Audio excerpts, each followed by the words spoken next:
পার্টের শুরুতে জিউ আর তার পিসিকে ডক্টরের সাথে কথা বলতে দেখানো হয়। তার পিসি তো ডক্টরকে সার্জারির ব্যাপারে জিজ্ঞেস করতে থাকেন, কেননা তাদের দুজনের মধ্যে পিসির ব্লাডই ঠাম্মির ব্লাডের সাথে মিল খেয়েছে। তাই পিসি ডক্টরের কাছে থেকে সব কিছু ক্লিয়ার করে নিতে চান। আর জিউ তো শুধু ওনাকেই তাকিয়ে থাকে যে পিসি এসব কী বলে যাচ্ছেন। পরে সে জিউকে টেনে এনে বলে, তুমি শুনলে তো, এই সার্জারিটা অনেক ক্রিটিক্যাল, যদি এতে আমার কোনো ক্ষতি হয় তবে। জিউ বলে, পিসি ডক্টর এটাও তো বলেছেন যে কেউ লিভার ডোনেট করবে 3 মাসের মধ্যে তারও আগের মতন লিভার তৈরি হয়ে যাবে। রাতে জিউ ঘরে এসে দেখে ঠাম্মি গরম জলে পাও ভিজিয়ে বসে আছে। জিউ ঠাম্মির কাছে এসে ওনার কেয়ার করতে লাগে। তখন ঠাম্মি বলে, তুমি সারা দিন কাজ করো আর ঘরে এসে আমার সেবা যত্ন নাও, তোমাকে কি ক্লান্ত অনুভব হয় না? জিউ বলে, ঠাম্মি তুমি আমার জন্য অনেক কিছু করেছো, কিন্তু এর পরিবর্তে আমি তোমার জন্য কখনো কিছু করতে পারিনি। আর আমি ডক্টরি পড়তে বিদেশেও চলে গেছিলাম, তাই আমি এখন তোমার সেবা যত্ন করার সুযোগ পেয়েছি, আমাকে বারণ করো না। সে ঠাম্মির পাকে ভালোভাবে ধুয়ে মুছে দেয়। তারপর ঠাম্মি ঘুমোতে চলে যায়। আর জিউ ওনাকে পিছন থেকে দেখে অনেক মন কষ্ট করতে লাগে। পরে শ্যান জিউকে কল করে। সে এখনও শ্যানকে এই ব্যাপারে কিছুও বলিনি। শ্যান তাকে বলে, আমার এখানকার কাজ শেষ হতে আরও 2 দিন সময় লাগতে পারে। জিউ বলে, ঠিক আছে, শীঘ্রই কাজ শেষ করে ফিরে আসো। শ্যানের সাথে কথা বলার পর জিউ তার কোনো এক বন্ধুকে কল করে লিভার ট্রান্সপ্লান্টে ডোনেট করার ব্যাপারে কথা বলতে লাগে। এদিকে জিজি রুয়ানকে তার মার ঘরে ড্রপ করতে এসেছিল।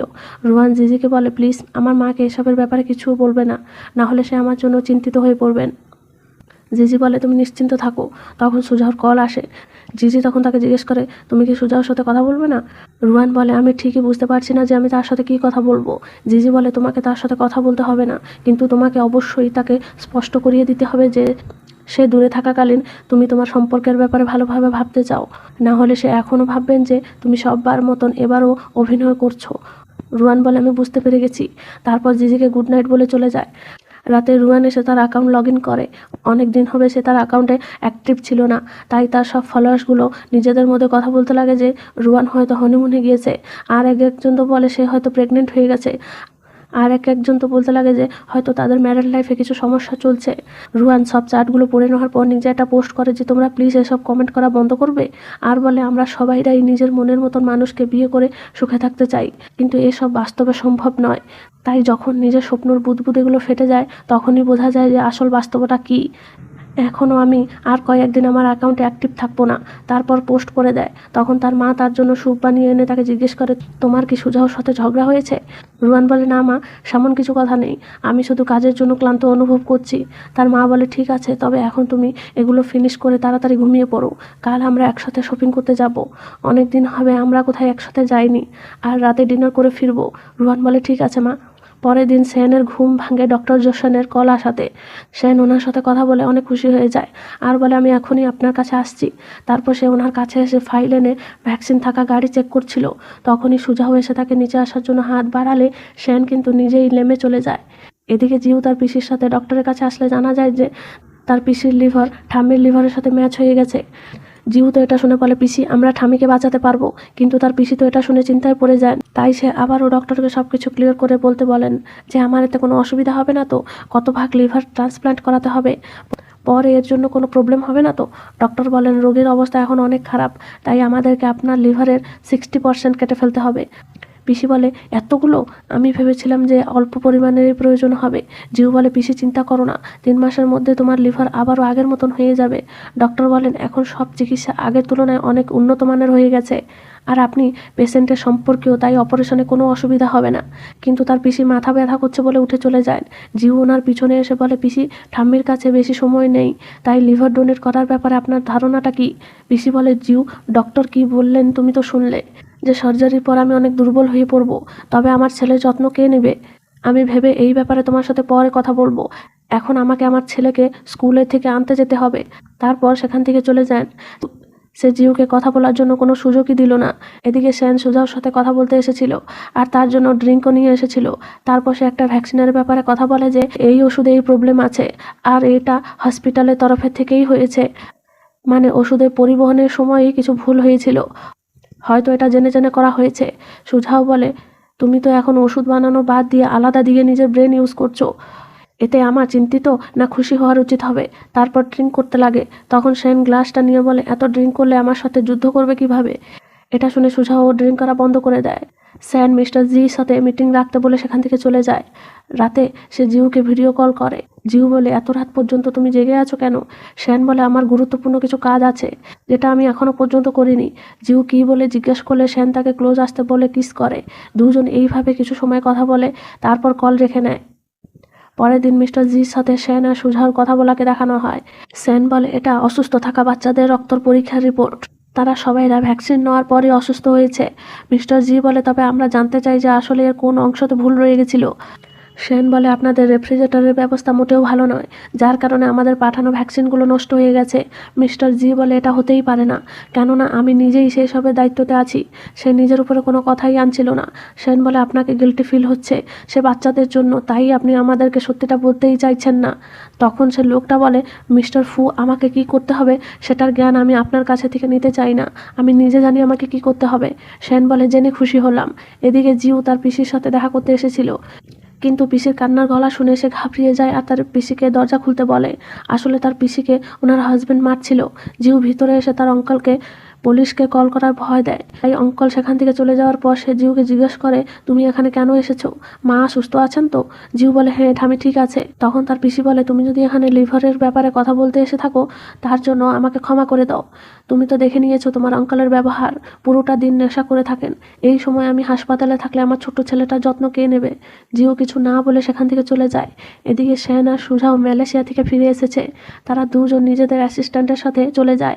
শ্যান এয়ারপোর্টের থেকে সোজা জিউর সাথে দেখা করতে চলে আসে। জিউ তাকে দেখে নিজের কান্না আর চেপে রাখতে পারে না। শ্যান তাকে কি হয়েছে বলে জিজ্ঞাসা করলে সে তার ঠাম্মির অসুস্থ থাকার ব্যাপারে বলে দেয়। শ্যান বলে, তুমি আগে এসবের ব্যাপারে আমাকে বলনি কেন? জিউ বলে, তুমি আগে তো তোমার কাজে অনেক টেনশনে ছিলে, আমি এখনো এসবের ব্যাপারে ঠামিকেও কিছু বলিনি। শ্যান বলে, চিন্তা করো না, আমরা দুজন মিলে কিছু উপায় খুঁজে বের করে নেব। এদিকে সুজাও রুয়ানের সাথে দেখা করতে আসে, আর তার করা ভুলের জন্য সে রুয়ানকে সরিয়েও বলে, কিন্তু রুয়ান তার সরি অ্যাকসেপ্ট করে না।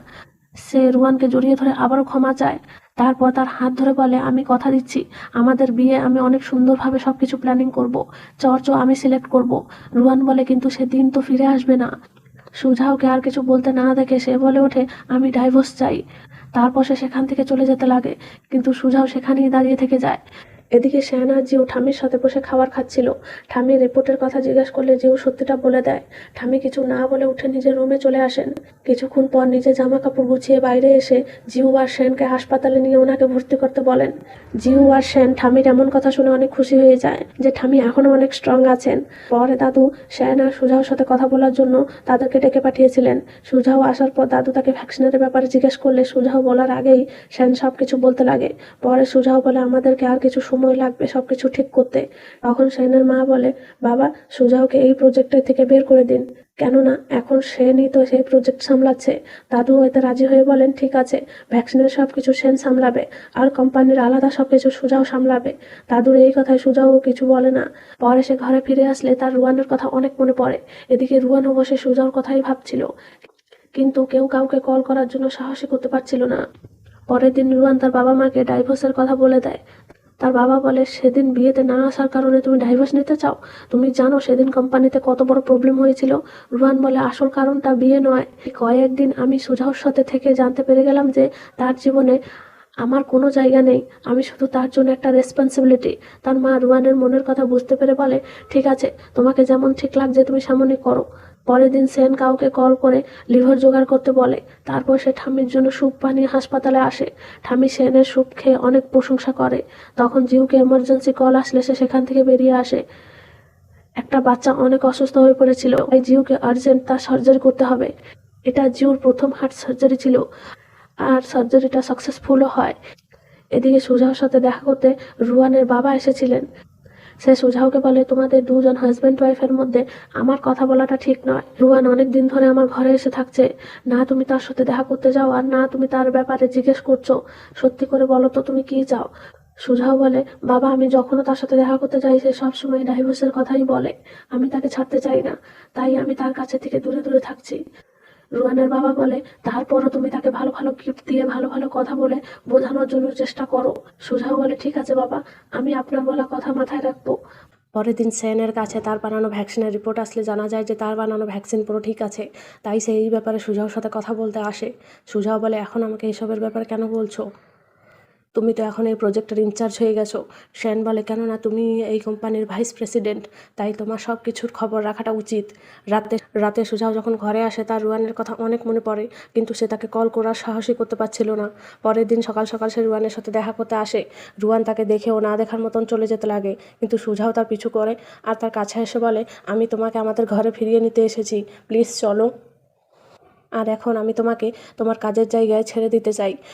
রুয়ান বলে, আমরা আলাদা হয়ে গেছি, এমনিতেও কিছুদিনের মধ্যে আমাদের ডাইভোর্সও হয়ে যাবে, তাই এসব করার কোনো প্রয়োজন নেই। পরে সুজাও তার কাজ করছিল, তখনই সে রুয়ানের পাঠানো ডাইভোর্স পেপার পায়। এতে তার মন অনেক কষ্ট হয়। এদিকে সেন তার মায়ের ব্যাপারে তার এই কাজিনের থেকে সব কিছু জানতে পেরে যায়। তাই সে তার মায়ের কাছে এসে এসবের ব্যাপারে জিজ্ঞেস করলে তার মা বলে, এসব আমি তোমার জন্যই করেছি, যার ফলে ফিউচারে সুজাও তোমার কাছে থেকে এই কোম্পানিটা ছাড়িয়ে না নিয়ে যায়। এদিকে সুজাও রুয়ানের সাথে কথা বলতে আসে, কিন্তু রুয়ান তার সাথে কোনো কথাই বলতে চেয়েছিল না। তাই সে যেতে চাইলে সুজাও তার হাত টেনে তাকে বলে, আমি লয়ারের সাথে কথা বলতে চাই। কিন্তু রুয়ান তাকে বলে, আমি তোমার কাছে থেকে কিছু চাই না। তারপর সে সেখান থেকে চলে যায়। তখনই সুজাও ঘরে এসে তাদের ম্যারেজ সার্টিফিকেটকে খুঁজতে লাগে। অনেকক্ষণ খোঁজার পর সে সেটা পেয়ে যায়। এদিকে সেন ঠামির জন্য স্যুপ বানিয়ে এনেছিল। ঠামি স্যুপ খেয়ে নিজের বোনের কথা অনেক মনে করে, আর সেনকে বলে, তুমি পুরো আমার ছোট বোনের মতন স্যুপটা বানিয়েছো। অনেক বছর পর তার কথা আমার মনে পড়ে গেল। আমার শেষ ইচ্ছে আমার বোনকে একটু মন ভরে দেখতে চাই। সেন বলে, আমি অবশ্যই আপনার এই উইশকে পূরণ করব। পর এসে জিউর সাথে এই ব্যাপারে কথা বলার পর জিউও যাওয়ার জন্য হ্যাঁ বলে দেয়। পরের দিন সেনের মা সুজাওকে তাদের ঘরে আসতে দেখে মনে করে যে সে হয়তো বাবাকে আমার ব্যাপারে সবকিছু সত্যি বলতে এসেছে। তাই সুজাও কিছু বলার আগেই সে এসে নিজের বাবাকে সবকিছু বলে দেয়। তার বাবা এটা শুনে অনেক রেগে যান আর নিজের মেয়েকে কোম্পানি থেকেই বের করে দেন। তখন সুজাও আলাদা কথা বললে সেনের মা বলে, তুমি তো এসব এখানে বলতে এসেছিলে, তবে এখন বলছো না কেন? সে বলে, আমি আলাদা কথা বলতে এসেছিলাম। এদিকে সেন জিউ তার ঠামির সাথে গ্রামের বোনের বাড়িতে এসে পৌঁছিয়ে যায়। ঠামির বোন তো তাদেরকে দেখে অনেক খুশি হয়। এদিকে সুজাও রুয়ানের সাথে দেখা করতে তার গ্যালারিতে আসলে সেখানে সে রুয়ানকে আরেক ছেলের সাথে কথা বলতে দেখে অনেক জেলাস ফিল হয়। তাকে এসব মোটেও ভালো লাগে না, তাই সে রুয়ানের সাথে কথা না বলেই সেখান থেকে চলে যায়। পরে যখন রুয়ান সে ছেলেটার সাথে কথা বলছিল, তখন সুজাও তাকে কল করে লিপস্টিক নেওয়ার বাহানা দিয়ে আসতে বলে, কিন্তু রুয়ান যেতে পারবে না বলে বারণ করে কল কেটে দেয়। তখনই রুয়ানের নামে এক পার্সেল সুজাওর ঘরে আসে। তাই সুজাও আবারও তাকে কল করে পার্সেলটা নিতে আসতে বলতে চায়, কিন্তু রুয়ান তার কলই রিসিভ করে না। অনেক কল করার পর শেষে রুয়ান তার কলটা রিসিভ করে বলে, আমার যত সব জিনিস আছে সেসবগুলোকে তুমি বাইরে ফেলে দাও, আমার আর সেসবের কোনো প্রয়োজন নেই। এদিকে ঠামি ওনার বোনকে নিজের অসুখের ব্যাপারে সব কিছু বলে দেন আর বলে, আমার জিউ আর সেনের উপরে যথেষ্ট বিশ্বাস আছে, সে নিশ্চয়ই আমার জন্য লিভারের ব্যবস্থা করে নেবে। এসব কথা সেন আর জিউও শুনছিল। এদিকে সুজাও রুয়ানের লোকেশনটা খুঁজে পেয়ে সোজা সেখানেই এসে পৌঁছিয়ে যায়। রুয়ান তাকে দেখে জিজ্ঞেস করে, তুমি এখানে কিভাবে আসলে? তখন সুজাও রুয়ানের এই বন্ধুকে নিজের পরিচয় দেয় যে আমি রুয়ানের হাজব্যান্ড। তখন রুয়ান তাকে বাইরে টেনে নিয়ে আসে আর বলে, তুমি এসব কি করতে চাও? এখন এসবের কোনো প্রয়োজন নেই।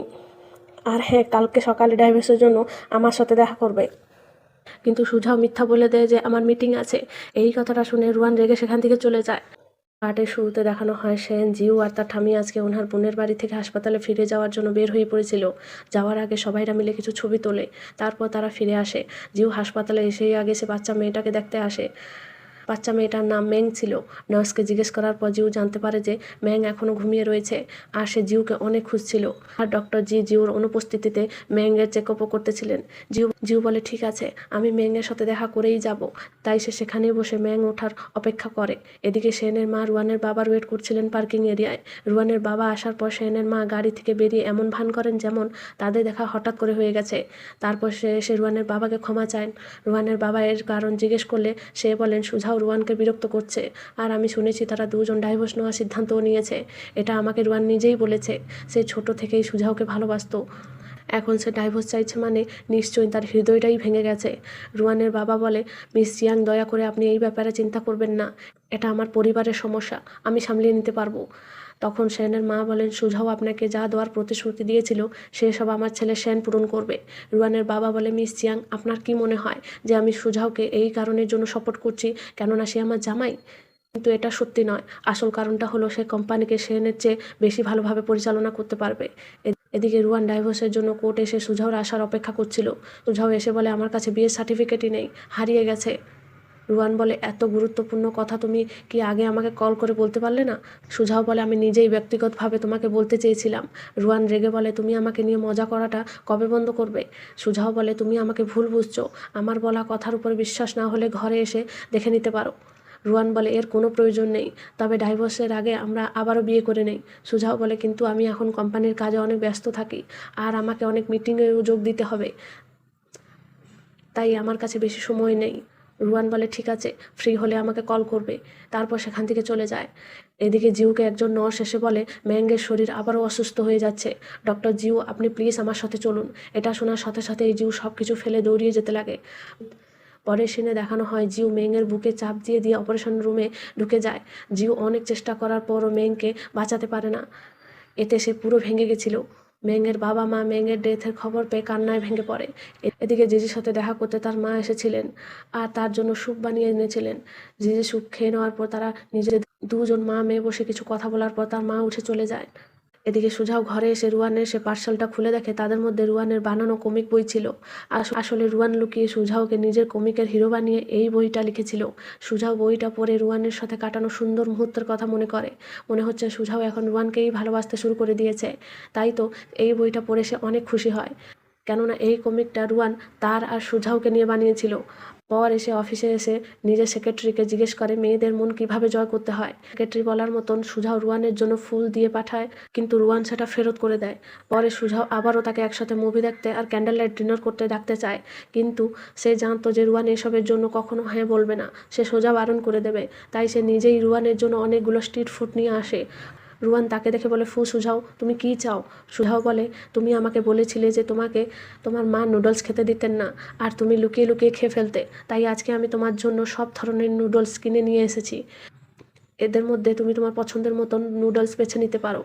রুয়ানও আর কিছু না বলে একটা নুডলসের ডাবা নিয়ে চলে যায়। এতে সুজাও অনেক খুশি হয়। এদিকে জিজির মা মেঙ্গের বাবা মার সাথে দেখা করে জিউর বিরুদ্ধে বলতে লাগেন যে ডাক্তারের ভুল ওষুধ দেওয়ার কারণেই আপনার মেয়ে মারা গেছে। আপনাদের মেয়েকে ন্যায় দিতে চাইলে আপনাদেরকে একজন লয়ারকে নিয়োগ করতে হবে। মেঙ্গের মা বলে, কিন্তু আমাদের সব টাকা তো আমরা আমাদের মেয়ের চিকিৎসায় খরচ করে দিয়েছি। জিজির মা বলে, চিন্তা করবেন না, আমার একজন চেনা লয়ার আছেন, সে বিনামূল্যে আপনাদের সাহায্য করবেন। এই কথাটা শোনার পরে মেঙ্গের বাবা জিজির মায়ের সাথে গাড়িতে উঠে চলে যান। হাসপাতালে জিউকে তার ডিরেক্টর ডেকে পাঠায়। জিউ আসলে ডিরেক্টর তাকে বলে, মেঙ্গের বাবা মা তোমার বিরুদ্ধে মামলা করেছেন, তারা আমাদের হাসপাতালে টেস্টের রেজাল্টগুলো অ্যাকসেপ্ট করছেন না। জিউ বলে, আমিও মেঙ্গের জন্য অনেক দুঃখিত। ডিরেক্টর বলেন, তুমি কিছুদিন ছুটি নিয়ে বিশ্রাম করো। জিউ বলে, আপনি আমাকে সাসপেন্ড করছেন তাই তো? জিউ বলে, আপনি আমাকে সাসপেন্ড করছেন তাই তো? মানে এটাই তো যে আমি অপরাধ করেছি। তারপর জিউ বাইরে বেরিয়ে আসে। ডক্টর জি সব কিছু শোনার পর বলে, আমিও তো তোমার সাথে অপারেশন রুমে ছিলাম, তবে আমাকেও সাসপেন্ড করতে হবে। কিন্তু জিউ তাকে থামিয়ে বলে, তুমি সেমন কিছুই করবে না, আমরা দুজন চলে গেলে অন্য রোগীদের কি হবে? তর্ক করা বন্ধ করুন। ডক্টর জি ও জিউর কথায় রাজি হয়ে চুপ হয়ে যান। রাতে জিজি ঘরে আসলে তার মাকে শেনের মায়ের সাথে কথা বলতে শুনতে পায়। তাদের কথা শুনে জিজি বুঝতে পেরে যায় যে মেঙ্গের বাবা মা জিউর নামে কেস করার পিছনে তার মা আর শেনের মায়েরই হাত আছে, আর তার মাই তাদেরকে মিথ্যা বলে লয়ার খুঁজে দিয়েছেন, আর সে লয়ারের সমস্ত টাকা জিজির মাই পে করছেন, সেটা আবার সবার কাছ থেকে লুকিয়ে। তাই সে নিজের ফোনে রেকর্ডিং অন করে তার মায়ের সাথে কথা বলতে আসে, আর তার মার বলা সব কথাগুলো রেকর্ডিং করে নেয়। তার জিজি তার মাকে এসব বন্ধ করতে বলে, কিন্তু তার মা বলে, এসব তো আমি তোমার জন্যই করছি। জিজি বলে, কিন্তু আমার এসবের কোনো প্রয়োজন নেই, আর না আমার শ্যান দরকার। তারপর সেখান থেকে চলে যায়। এদিকে জিউ তার ঠাম্মির জন্য ডিনার নিয়ে ঠাম্মির কাছে আসে। তার ঠাম্মি তাকে ডক্টরের ড্রেসে না দেখে জিজ্ঞেস করেন যে তোমার ডাক্তারি পোশাক কোথায়? জিউ বলে, ঠাম্মি আমি ছুটি নিয়েছি। কিন্তু তার ঠাম্মি জিউর বলা কথা শুনে সন্দেহ হয়। তাই শ্যান ওনার সাথে দেখা করতে আসলে তাকে জিজ্ঞেস করেন যে তুমি কি জানো জিউ আজকে ছুটি নিয়েছে? শ্যান বলে, না, সে তো আজ পুরোটা দিন আমার সাথে দেখা করেনি। ঠাম্মি বলে, আমারও জিউকে দেখে মনে হয়েছিল যেমন তার সাথে কিছু হয়েছে, তবে তো তাকে দেখেই বুঝতে পেরে গেছিলাম যে সে কোনো কথায় চিন্তিত আছে, আর তাকে বারে বারে ডিপার্টমেন্টে থেকে কেউ ডাকতেও আসছিল। সেন বলে, ঠাম্মি চিন্তা করবেন না, আমি জিউর সাথে গিয়ে কথা বলছি। সেন জিউর কাছে আসলে জিউ তার কাঁধে মাথা রেখে জিজ্ঞাসা করে, সেন, আমি কি একজন ভালো ডাক্তার হতে পারবো? এদিকে জিজিও এখানে বসে তার মায়ের সব রেকর্ডিংগুলো শুনছিল। পরে সে এই ব্যাপারে সেনকে বলার জন্য কল করে, কিন্তু তখনই সে সেন আর জিউকে একসাথে দেখে কলটা কেটে দেয়। তাই সে এই সব ব্যাপারে আগে রুয়ানের সাথে কথা বলে। রুয়ান বলে, তুমি ঠিকই ডিসিশন নিয়েছো, আমিও যদি তোমার জায়গায় থাকতাম তবে আমিও ঠিক তাই করতাম। রুয়ানের সাথে কথা বলার পর জিজি সোজা সেনের অফিসেই চলে আসে। সেন তাকে কী হয়েছে বলে জিজ্ঞেস করলে জিজি বলে এখন হাসপাতালে জিউর নামে কিছু গুজব ছড়িয়েছে, যেটার ব্যাপারে তুমি জানো কিনা আমি জানি না। সেন বলে যদি এগুলো গুজব তাই আমি এসবে পাত্তা দেবো না। জিজি বলে কিন্তু আমি মনে করি এটা এত সহজ নয়। তারপর সেনকে রেকর্ডিং শোনায়। সেন পুরো রেকর্ডিংটা শোনার পর জিজি বলে আমি অনেক দুঃখিত যে এসবে আমার মা জড়িত আছেন। সেন বলে জিজি দুঃখিত হবেন না, এসব শুনতে দেওয়ার জন্য তোমাকে অনেক ধন্যবাদ। এসব করাটা তোমার পক্ষেও সহজ নয়। জিজি বলে জিউ এখন অনেক কঠিন সময় দিয়ে গতি করছে। আমি আশা করি তাকে নির্দোষ প্রমাণ করার জন্য এতটুকুই প্রমাণ যথেষ্ট হবে। প্রয়োজন হলে আমি এই রেকর্ডিংটাও তোমাকে দিতে পারি। তারপর সেখান থেকে চলে যায়। পরের দিন সেন উকিলের সাথে দেখা করতে আসে আর মেঙ্গের কেসের ব্যাপার জিজ্ঞেস করে। উকিল বলে আপনি কি আসামির পক্ষে থেকে এসেছেন? সেন বলে না, সে আমার পরিবার। উকিল বলে তবে আপনি আমার সাথে এই ব্যাপারে কী কথা বলতে চান?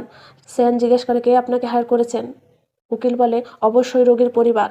সেন বলে আমি আপনার ব্যাপারে খোঁজ নিয়ে জানতে পেরেছি যে আপনার ফি অনেক বেশি আর মেঙ্গের বাবা মার আর্থিক অবস্থাটাও এতটা ভালো নয় যে তারা আপনাকে হায়ার করতে পারবেন। উকিল বলে মিস্টার ফু, এটা আমার আর আমার ক্লায়েন্টের গোপনীয়তা, তাই আমি আপনাকে কিছুই বলতে পারবো না। এখন আমার এক জরুরি মিটিং আছে, তাই আমাকে এখনই যেতে হবে। তারপর সেখান থেকে উঠে তাড়াতাড়ি করে চলে যায়। পরের দিন সেন মেঙ্গের কিছু খেলনা নিয়ে তাদের ঘরে আসে। মেঙ্গের মা সেনকে দেখে জিজ্ঞেস করেন আপনি এখানে মামলার ব্যাপারে কথা বলতে এসেছেন তাই না? তবে দয়া করে চলে যান, আমরা এই কেসটা উইথড্র করবো না। সেন বলে কেউ না জানলে আপনি তো ভালো করেই জানেন যে জিউ মেংকে নিয়ে কতটা যত্নবান ছিলেন। সে একজন ডক্টর হয়ে ভুল ওষুধ ব্যবহার করতে এতটাও কেয়ারলেস হবেন না। মেঙ্গের মা বলে ভুল সবাই হাতেই হয়, আর মেডিকেলের তরফে থেকেও ভুল লেখা যেতে পারে। সেন বলে আপনাকে কেউ এসবের সম্পর্কে বলেছে তাই না? তারা কারা প্লিজ আমাকে বলেন। মেঙ্গের মা বলে দয়া করে এখান থেকে চলে যান। সেন বলে কেউ জেনে জেনে আপনার দুঃখকে নিজের কাজে ব্যবহার করছে। মেঙ্গের মা বলে আমাদেরকে কেউও বিভ্রান্ত করছে না, আমরা নিজেদের স্বইচ্ছেতে ন্যায় বিচারের জন্য জোর দিয়েছি। সেন বলে কেসের জন্য কত টাকা আর কত প্রচেষ্টার প্রয়োজন তা কি আপনি জানেন? মিস্টার ওয়াং যাকে আপনারা হায়ার করেছেন তার ফি কত এক্সপেন্সিভ তা আপনি জানেন? যদি কেসটা ভুল প্রমাণ হয় তবে আপনাদেরকে আরও অনেক টাকা ব্যর্থ করতে হবে। মেঙ্গের মা বলে মিস্টার ওয়াং একজন আইন সহায়তার আইনজীবী, সে আমাদের কেসটা ফ্রি চার্জে লড়ছেন। সেন বলে আপনাকে আগের থেকেই কেউ এসবের ব্যাপারে সতর্ক করে দিয়েছে তাই না? ঠিক আছে, এটা সে উকিলের কার্ড, আপনি নিজে গিয়ে আশেপাশে জিজ্ঞাসাবাদ করতে পারেন। তখন মেঙ্গের বাবা এসে সেনকে ঘরের থেকে বের করে দেন। পার্টের শুরুতে জেজেকে দেখানো হয়, সে তার মায়ের কাছে এসে বলে মা আমি রেকর্ডিং করেছিলাম। তার মা বলেন তুমি এইমাত্র কি বললে, কোন কথা? জিজি বলে মা উকিলের কথা, আর আমি সেনকে সে রেকর্ডিংগুলো দিয়ে দিয়েছি, যার ফলে সে জীবন নির্দোষ প্রমাণ করার জন্য এটি ব্যবহার করবে। মা দয়া করে এই কেসটা উইথড্র করে নিন। মা বলেন তুমি আমার মেয়ে নও। জিজি বলে মা আমি জানি এসব তুমি আমার ভালোর জন্যই করেছো, কিন্তু মা আমি এইভাবে সেনকে আমার কাছে রাখতে চাই না। আমি যাকে ভালোবাসি এটা তার জন্য ভালো উপায় নয়। তুমি আমার জন্য এমন সব করলে আমি নিজেকে ক্ষমা করতে পারবো না, আমি মরে যাব। মা আমি তোমাকে কথা দিচ্ছি, তুমি যা বলবে আমি তাই করব। আমি সেনকেও ভুলে যাব, আর আমি ব্লাইন্ড ডেটেও যাব তোমার মতো। তখন তার মা তাকে বলে এই হতাশ মেয়েটা আমারই কেন? তারপর সেখান থেকে চলে যান। এদিকে দেখানো হয় মিস্টার ওয়ং মেংয়ের বাবাকে কল করে কেসে আর তাদের সাহায্য করবে না বলে বারণ করে দেন। তারপর মিটিং আছে বলে কলটা কেটে দেন। মেঙ্গের বাবা মিস্টার ওয়ংয়ের সাথে দেখা করতে ওনার অফিসে আসলে গার্ডগুলো ওনাকে ভিতরে যেতে দেয় না, ধাক্কা দিয়ে নিচে ফেলে দেয়। তার বাবা সেখানেই বসে কান্না করতে লাগেন আর বলতে লাগেন যে এসব কি হয়ে গেল। এদিকে সকাল সকাল জিউ বাইরের গাছে জল দিতেছিল, তখন সেন তাকে কল করে কংগ্রাচুলেশন জানায়। তখনই ডক্টর জির মেসেজ আসে যে মেঙ্গের বাবা মা কেসটা উইথড্র করে নিয়েছে, তাই তুমি এখন তোমার কাজে ফিরে আসো।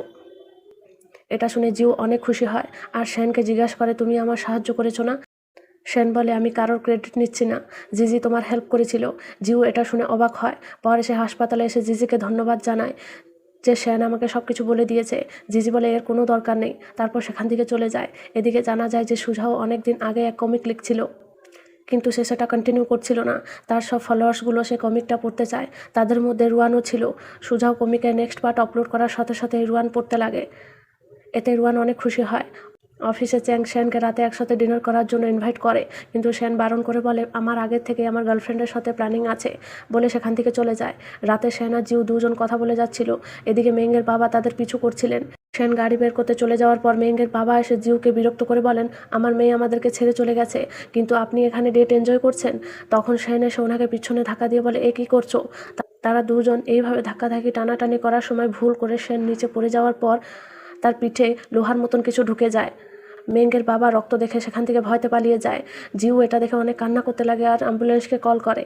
তারপর দেখানো হয় জিউ সেনকে হাসপাতালে নিয়ে এসেছে। সেনের মাও খবর পেয়ে হাসপাতালে এসে পৌঁছে গেছেন। সে কিছু না বুঝে সুঝেই জিউকে চড় মেরে দেন আর বলে আর বলে আর বলেন, দয়া করবেন যেমন আমার ছেলের কিছু যেন না হয়ে থাকে, নইলে আমি তোমার জীবন দিয়ে এসব হাসিল করব। তখন ডক্টর এসে বলেন, রোগীর শরীরে থেকে অনেক রক্ত বের হয়ে গেছে, সঙ্গে সঙ্গে সার্জারি করতে হবে, দয়া করে এই পেপারে সাইন করে নিন, এটা জরুরি। সেনের মা আবারও এসবের জন্য জিউকে দোষ দেন যে এসব তোমার জন্যই হয়েছে। সে আবারও জিউকে মারতে আসলে চেন জিউকে সেখান থেকে চলে যেতে বলে পাঠিয়ে দেয়। অপারেশনের পর সেনের মা ডক্টরকে জিজ্ঞাসা করে যে আমার ছেলেকে আর কতক্ষণ আইসিইউতে থাকতে হবে, তার কি কোনো অসুবিধা হয়েছে? ডক্টর বলেন, এখনই তো রোগীর সার্জারি হয়েছে, তাই তার এখন রোগ প্রতিরোধের ক্ষমতা অনেক কম, তাই কিছুদিন তো সময় লাগতে পারে। এদিকে সুঝাওকে তার সেক্রেটারি এসে সেনের ব্যাপারে বলে যে সেন হাসপাতালে আইসিইউতে আছে। এটা শোনার সঙ্গে সঙ্গে সুঝাও হাসপাতালে চলে আসে সেনকে দেখার জন্য। সে সেনকে দেখে কান্না করতে করতে তার সাথে কাটানো আনন্দের সময়গুলো মনে করতে লাগে। তখন রুয়ান এসে বলে, ডক্টর বলেছেন যে আগে থেকে সেন অনেক ভালো আছে, তাকে খুবই শীঘ্র জেনারেলে শিফট করা হবে, তুমি চিন্তা করো না। সুঝাও বলে সে এখন সব থেকে দামি হাসপাতালে চিকিৎসায় আছে আর সবাইরা তার খুব ভালোভাবে সেবা করছে, তবে এসব নিয়ে আমার চিন্তা করার মতন কিছুই নেই। রুয়ান বলে, তোমাকে এখানে দেখে আমি সত্যিই অনেক খুশি। সুঝাও বলে, দেরি হয়ে গেছে, আমি তোমাকে বাড়ি পাঠিয়ে দেব। এদিকে দেখানো হয় জিউ ঘুমিয়ে সেনের সাথে কাটানো সুন্দর মুহূর্তগুলোর কথা মনে করতে থাকে। তখনই তাকে পুলিশ স্টেশনে থেকে কল আসে, কেননা সে মেঙ্গের বাবার বিরুদ্ধে কেস করেছিল। তাই তাকে কল করে বলা হয় যে মেঙ্গের বাবাকে অ্যারেস্ট করা হয়েছে আর জিজ্ঞাসাবাদও করা হচ্ছে। আমাদের এই কেসকে আগে নিয়ে যাওয়ার জন্য আপনার সিগনেচারের প্রয়োজন। এই কেসে আপনাকেও জিজ্ঞাসাবাদ করা হবে, তাই আপনি সময় বুঝে পুলিশ স্টেশনে এসে দেখা করবেন। জিউ বলে, ঠিক আছে, আমি আমার লয়ারকে পাঠিয়ে দেবো। তারপর দেখানো হয় 1 মাস কেটে গেছে আর জিউকে সার্জারি ডিপার্টমেন্টে থেকে কল করে কেউ বলেন যে সেনের জ্ঞান ফিরে এসেছে। এটা শুনে জিউ তাড়াতাড়ি করে সেনের কাছে যেতে লাগে, কিন্তু তার আগেই সেনের মা জিজি আর দাদু এসে গেছিলেন সেনকে দেখার জন্য। তাই জিউ তাদেরকে দেখে আর ভিতরে যায় না। সেনের মা সেনকে কেমন আছো বলে জিজ্ঞেস করলে সেন বলে, মা আমি ভালো আছি। সে তার দাদুকে জিজ্ঞেস করে, দাদু তোমরা সবাইরা এসেছো, কিন্তু জিউ কোথায়?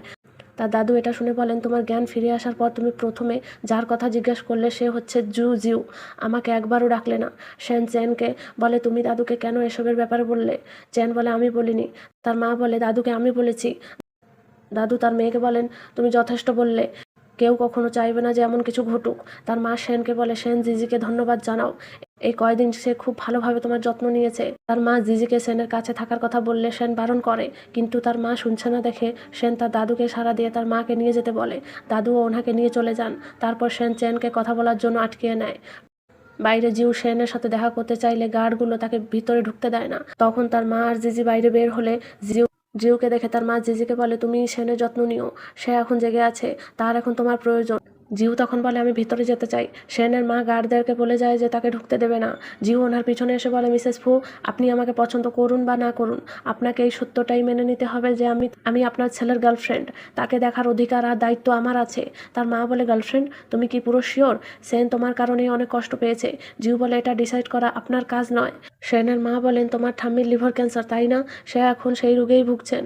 জিউ বলে, মেঙ্গের কেসের পিছনে কি ঘটেছে তা আমি ভালো করেই জানি। সেনের উপরে হওয়া অ্যাটাকটা কি সত্যিতে আমার জন্য হয়েছে?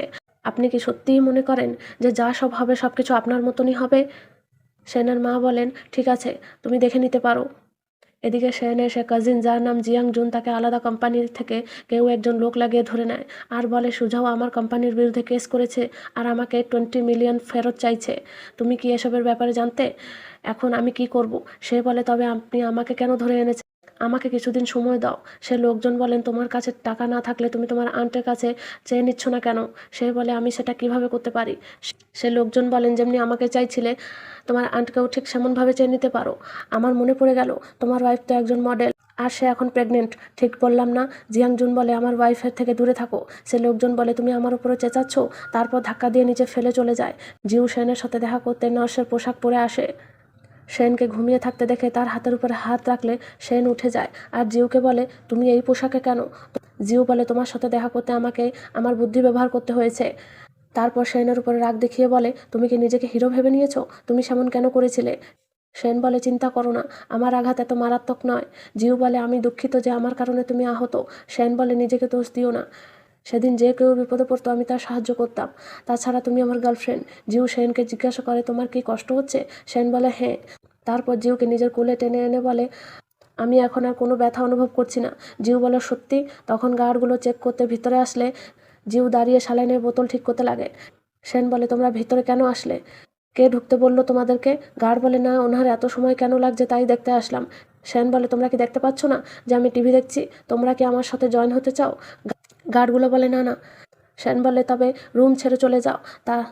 তারা চলে যাওয়ার পর জিউ বলে, আমি তো ভয় পেয়ে গেছিলাম। জিউ সেনকে জড়িয়ে ধরে বলে, তোমার মনে হচ্ছে না যে আমরা গোপনে ডেট করছি? সেন বলে, এ তুমি কি বাজে কথাগুলো বলছো? পার্টের শুরুতে দেখানো হয় মিস্টার জি ঠাম্মির সাথে দেখা করতে এসেছিলেন।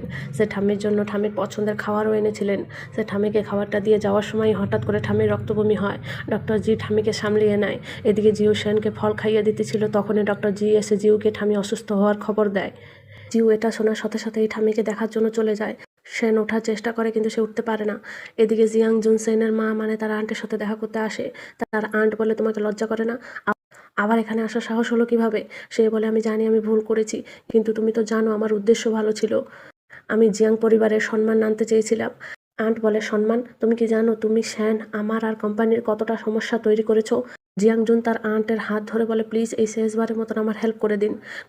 কোল্ড চেন কোম্পানির বিরুদ্ধে সুঝাও 20 মিলিয়ন ফেরত করার জন্য মামলা করেছে, তাই সে আমাকে টাকা ফেরত দিতে টেনে নিয়ে যাচ্ছে। সত্যিই আমার কাছে কোনো টাকা নেই। আন্ট বলে, তাতে আমার কি? জিয়াংজুন বলে, আন্ট, আপনি দাদুর কাছে গিয়ে ক্ষমা চেয়ে নিচ্ছেন না কেন? সে নিশ্চয়ই বুঝতে পারবেন। আন্ট বলেন, তুমি কি আমাকে যথেষ্ট কষ্ট দাওনি? আমি এখনও কষ্টতে আছি। চলে যাও এখান থেকে। জিয়াংজুন তার আন্টের পায়ে পড়ে তার হেল্প করার জন্য ভিক্ষা চায়, কিন্তু তার আন্ট তার কোনো কথায় পাত্তা না দিয়ে সেখান থেকে চলে যান। এদিকে জিউ তার ঠাম্মির কাছে বসেছিল, তখনই তার ঠাম্মি উঠলে জিউ বলে, ঠাম্মি উঠে গেছো? ঠাম্মি বলে, ডার্লিং, আমি শুধু তোমার বাবা আর দাদুকে নিয়ে স্বপ্ন দেখতেছিলাম। তারা আমার হাতের তৈরি ওড়নাস চাইতেছিলেন। জিউ বলে, ঠাম্মি তুমি কি ক্লান্ত? তবে আর একটু ঘুমিয়ে পড়ো। ঠাম্মি বলে, তুমি কাঁদছো কেন? আমি ভালো আছি। জিউ বলে, না, আমি কাঁদছি না, তুমি আর একটু ঘুমিয়ে পড়ো। জিউ বাইরে এসেই ডক্টরের বলা কথাগুলো মনে করে। ডক্টর বলেছিলেন যে রোগীর হেপাটাইটিস এনসোফোলোপ্যাথির লক্ষণ রয়েছে। এর মানে সে আরও অসুস্থ হয়ে যাচ্ছেন। এই ক্ষেত্রে যত তাড়াতাড়ি সম্ভব সার্জারি করে নেওয়াটা উচিত, অথবা তিনি লিভার ট্রান্সপ্লান্ট করার সুযোগ মিস করবেন। তখনই সেন জিউকে কল করে ঠাম্মির শরীরের কথা জিজ্ঞাসা করলে জিউ বলে, না, ঠাম্মি ভালো নেই। আমাদেরকে দ্রুত একজন লিভার ডোনর খুঁজে বের করতে হবে। সেন বলে, তুমি কোথায়? আমি তোমার কাছে আসছি। জিউ বলে, দরকার নেই, আমার জন্য চিন্তা করো না। তুমি ভালো হয়ে যাও আর আমাকে তোমার জন্য চিন্তা করতে দিও না, বুঝেছো? সেন বলে, হ্যাঁ, কিন্তু তুমি যেন ভুলে যেও না যে সব কিছু আমাকে বলতে হবে। একা নিজের উপরে সব চাপ নেবে না। জিউ বলে, ঠিক আছে। এদিকে সেনের মা জিজির মাকে কল করে নিজের স্বামীকে সামলিয়ে রাখতে বলে, কিন্তু জিজির মা বলেন, শোনেন, আপনার ছেলে একটা মেয়ের জন্য নিজের জীবনের বাজি লাগিয়েছিল, তাই তাই জিজির এত ভক্ত হওয়ার কোনো দরকার নেই। তখন সুজার সেক্রেটারি এসে বলে, মিসেস জিয়াং, আজ মাসের শেষ এবং এখন অফিসে ফাইন্যান্সিয়াল প্রবলেম চলছে, তাই মিস্টার জিকে এখনই কাজে নিযুক্তি দিতে মিস্টার ফু বলেছেন। এটা শুনে সেনের মা তার বাবার সাথে দেখা করতে আসে আর বলে, বাবা, আমি বছরের পর বছর ধরে এখানে আমার সমস্ত প্রচেষ্টায় কোম্পানি সামলিয়ে রেখেছি, কিন্তু তুমি আমার সাথে এমন কিভাবে করতে পারলে? তার বাবা বলেন, এটা আমার একলা ডিসিশন নয়, এই ডিসিশনটা পুরো বোর্ড নিয়েছে।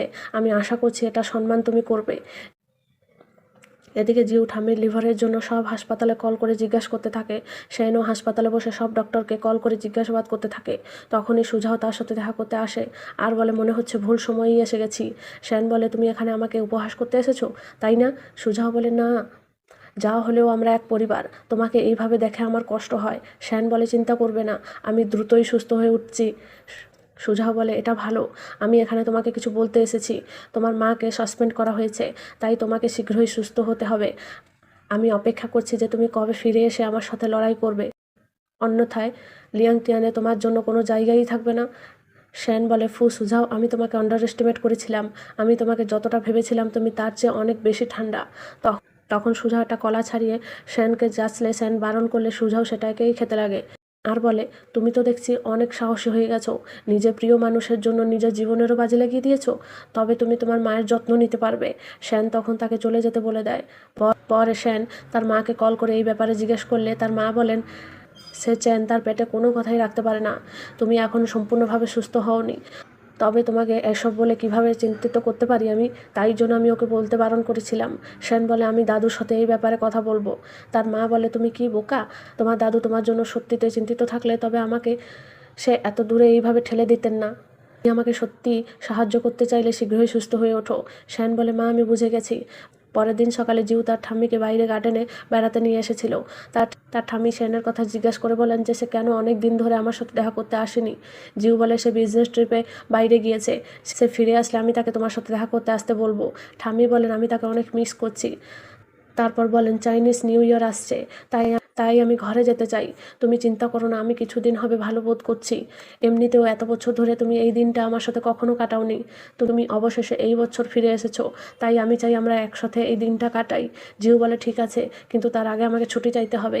সে হ্যাঁ বললে এবারে চাইনিজ নিউ ইয়ার আমরা একসাথে কাটাবো। তারপর মিসেস ফু জিউর সাথে দেখা করতে আসেন। জিউ দেখা করার কারণ জিজ্ঞেস করলে সে বলেন আমার ছেলে অনেক ভালো, তাই তাকে ছাড়াটা অনেক কঠিন। তুমি সেনকে ছেড়ে চলে যাও, তার পরিবর্তে আমি তোমার ঠাম্মির জন্য ডোনর খুঁজে বের করব, তাই তিনি একটাই সুযোগে সার্জারিটা করাতে পারবেন। চলো একটা ফেয়ার ডিল করি। তখনই সেই রাস্তা থেকে চেন সেনের জন্য ফুলের তোড়া নিয়ে আসছিল। জিও মিসেস ফুকে বলে আমি আমার ঠাম্মির জন্য ডোনর খুঁজে নেব, আপনার চিন্তা করতে হবে না। মিসেস ফু বলেন তুমি কি আবার ও রিস্ক নিতে চাও? ভুলে গেছো কিছুদিন আগেই সে বাচ্চা মেয়েটার কী হয়েছিল? জিউ বলে আমি জানি মেঙ্গের বাবা মার কেস করার পিছনে আপনারই হাত ছিল, কিন্তু আমি এই কথাটা সেনকে এখনও বলিনি, কেননা সে আপনাকে অনেক ভালোবাসে, সম্মান করে। মিসেস ফু বলেন তোমার এই কথা শুনে তুমি মনে করো না জানো যে আমি তোমাকে মেনে নেব। আমি বেঁচে থাকা পর্যন্ত কখনো তোমাকে মেনে নেব না। জিউ বলে আমি আর আপনাকে জোরও করব না আমাকে পছন্দ করার জন্য, কিন্তু আপনি একবার সেনের কথা চিন্তা করে নেবেন। সে কোম্পানির মালিক হতে চায় না, তারপরও সে আপনার জন্যই কঠিন পরিশ্রম করে যাচ্ছেন। সে জানে আপনি আমাকে পছন্দ করবেন না, তবুও সে আমাদের দুজনের মধ্যে ব্যালেন্সটা সমান রাখার চেষ্টা করছেন। সে যা না ভালোবাসে সেটাও করছে শুধু আপনার জন্য, কিন্তু আপনি কি কখনো তার মনের কথা জানার চেষ্টা করেছেন? মিসেস ফু বলেন তুমি না থাকলে আমার আর সেনের মধ্যে কোনো সমস্যাই হতো না। জিউ আর কোনো কথা না বেড়ে কাজ আছে বলে চলে যায়। এসব চেন শুনে এসে সেনকে বলে দেয়, তাই সেন আজকেই তার মার সাথে দেখা করতে বেরিয়ে পড়ে। তাকে জিজি বারণ করে বলে তুমি এখনও সম্পূর্ণভাবে সুস্থ হওনি, কিন্তু সেন তার কোনো কথাই শোনে না। তাই জিজি বাধ্য হয়ে তাকে এনে ঘরে ড্রপ করে। সেন ঘরে এসেই তার মার সাথে দেখা করতে লাগে। তার মা বলেন তুমি এখন পুরো অসুস্থ, তবে হাসপাতালে থাকলে না কেন? আমাকে জিজি কল করে বললো যে তুমি আমার সাথে দেখা করতে তাড়াহুড়া করছো। সেন বলে মা তুমি আসলে কী চাও? তার মা বলে সে এত তাড়াতাড়ি তোমার কাছে কমপ্লেনও করে নিয়েছে। সেন বলে সে আমাকে কিছুই বলিনি, আমি আমি বুঝতে পারছি না যে তুমি তাকে এত অপছন্দ কেন করো। তার মা বলে আমি তাকে অপছন্দ করি না, আমি তাকে ঘৃণা করি, কারণ তুমি তার জন্যই সববার আঘাত পাও। তোমার অ্যাক্সিডেন্ট হলো, ওঠার পর দাঁড়াতে পারতে না, এখনই তো তুমি কোমার থেকে উঠলে। তুমি জানো আমি কতটা কষ্ট পেয়েছিলাম? তুমি আমার জীবন, তোমার কিছু হয়ে গেলে আমি সহ্য করতে পারি না। এবার তো তুমি প্রায় তোমার জীবনটাই হারিয়ে ফেলেছিলে। সেন বলে মা তুমি কেন জিউর জীবনটা নষ্ট করার জন্য চেষ্টা করছো? তুমি কেন তার ঠাম্মির জীবনকে নিয়ে তার সাথে ডিল করতে গেছিলে? তার মা বলে কারণ আমি তোমাকে ভালোবাসি। সেন বলে কিন্তু মা তুমি কখনো আমার পছন্দের কথাই চিন্তা করোনি, তুমি তাকে পছন্দ করো না বলে তাকে ধ্বংস করে দিতে চাও। তুমি সত্যিতেই স্বার্থপর। এটা শুনে তার মা রেগে স্লিপিং পিলস খাওয়ার চেষ্টা করলে সেন হাতের থেকে ছাড়িয়ে নিচে ফেলে বলে মা তুমি কি চাও আমাকে বলো। তার মা বলে জিউকে ছেড়ে দাও। সেন বারণ করলে তার মা সেনকে ভুল করে ঠেলে দেওয়ার কারণে সেন নিচে পড়ে অজ্ঞান হয়ে যায়, আর তার সার্জারি জায়গা থেকে ব্লিডিং হতে শুরু করে। তার মা জিজিকে ডেকে তাকে হাসপাতালে নিয়ে আসে। জিউ খবর পেয়ে সেনকে দেখতে আসে, আর তাকে দেখে অনেক মন কষ্ট করে। পরে সে কাজ করছিল, তখনই মেঙ্গের মা এসে মেঙ্গের বাবাকে বাঁচাতে বলে। জিউ বলে ওনার জন্যই সেন এখনও হাসপাতালে। মেঙ্গের মা বলে দয়া করে ওনাকে ছেড়ে দিন, আমরা এখান থেকে দূরে চলে যাব। জিউ বলে আমি এতে আপনার কোনো সাহায্য করতে পারবো না।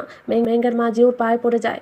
তখনই ডক্টর জি এসে ওনাকে চেঁচাতে বারণ করলে সে ডক্টর জির হাত ধরে জিউকে বোঝাতে বলে। ডক্টর জি বলে আপনি তো জানতেনই যে সেন আপনার মেয়ের সব সার্জারি ওষুধের খরচ করেছিলেন, তারপরও আপনার হাজব্যান্ড এমন কিভাবে করতে পারলো? জিউ এটা শুনে অবাক হয়, কেননা সে এই কথাটা জানতো না। মেঙ্গের মা চেঁচামেচি করলে ডক্টর জি গার্ডকে ডেকে ওনাকে বের করে দেন। পরে জিউ সেনের সাথে দেখা করতে আসে, কিন্তু গার্ড তাকে ঢুকতে দেয় না, তাই সে সেনকে ডাকতে লাগে। তখনই সেনের মা বাইরে এসে বলে এত জোর চিৎকার করছো কেন? জানো না এটা হাসপাতাল? জিউ বলে মিসেস ফু আমাকে ভিতরে ঢুকতে দিন, আমি সেনের সাথে দেখা করতে চাই। সেনের মা বলে ডক্টর বলেছেন অনেক সার্জারি করার কারণে তার কন্ডিশন এখন অনেক জটিল, তার হার্ট অনেক ফাস্ট হয়ে গেছে, তাই তার জন্য সামান্য ঠান্ডাও তার জীবন নিতে পারে, তাই দয়া করে চলে যাও। এসব সেনও শুনতে পাচ্ছিল। তার মা ভিতরে আসলে সেনকে বসে থাকতে দেখে উঠে ঘুমোতে বলে, কিন্তু সে এখন ঘুমোতে চায় না বলে বারণ করলে তার মাও সেখানে বসে পড়ে। তখন সেন তার মাকে বলে, আমি জিউর সাথে ব্রেকআপ করব। তার মা বলে, ডক্টর তোমাকে অনেক বিশ্রাম করতে বলেছেন।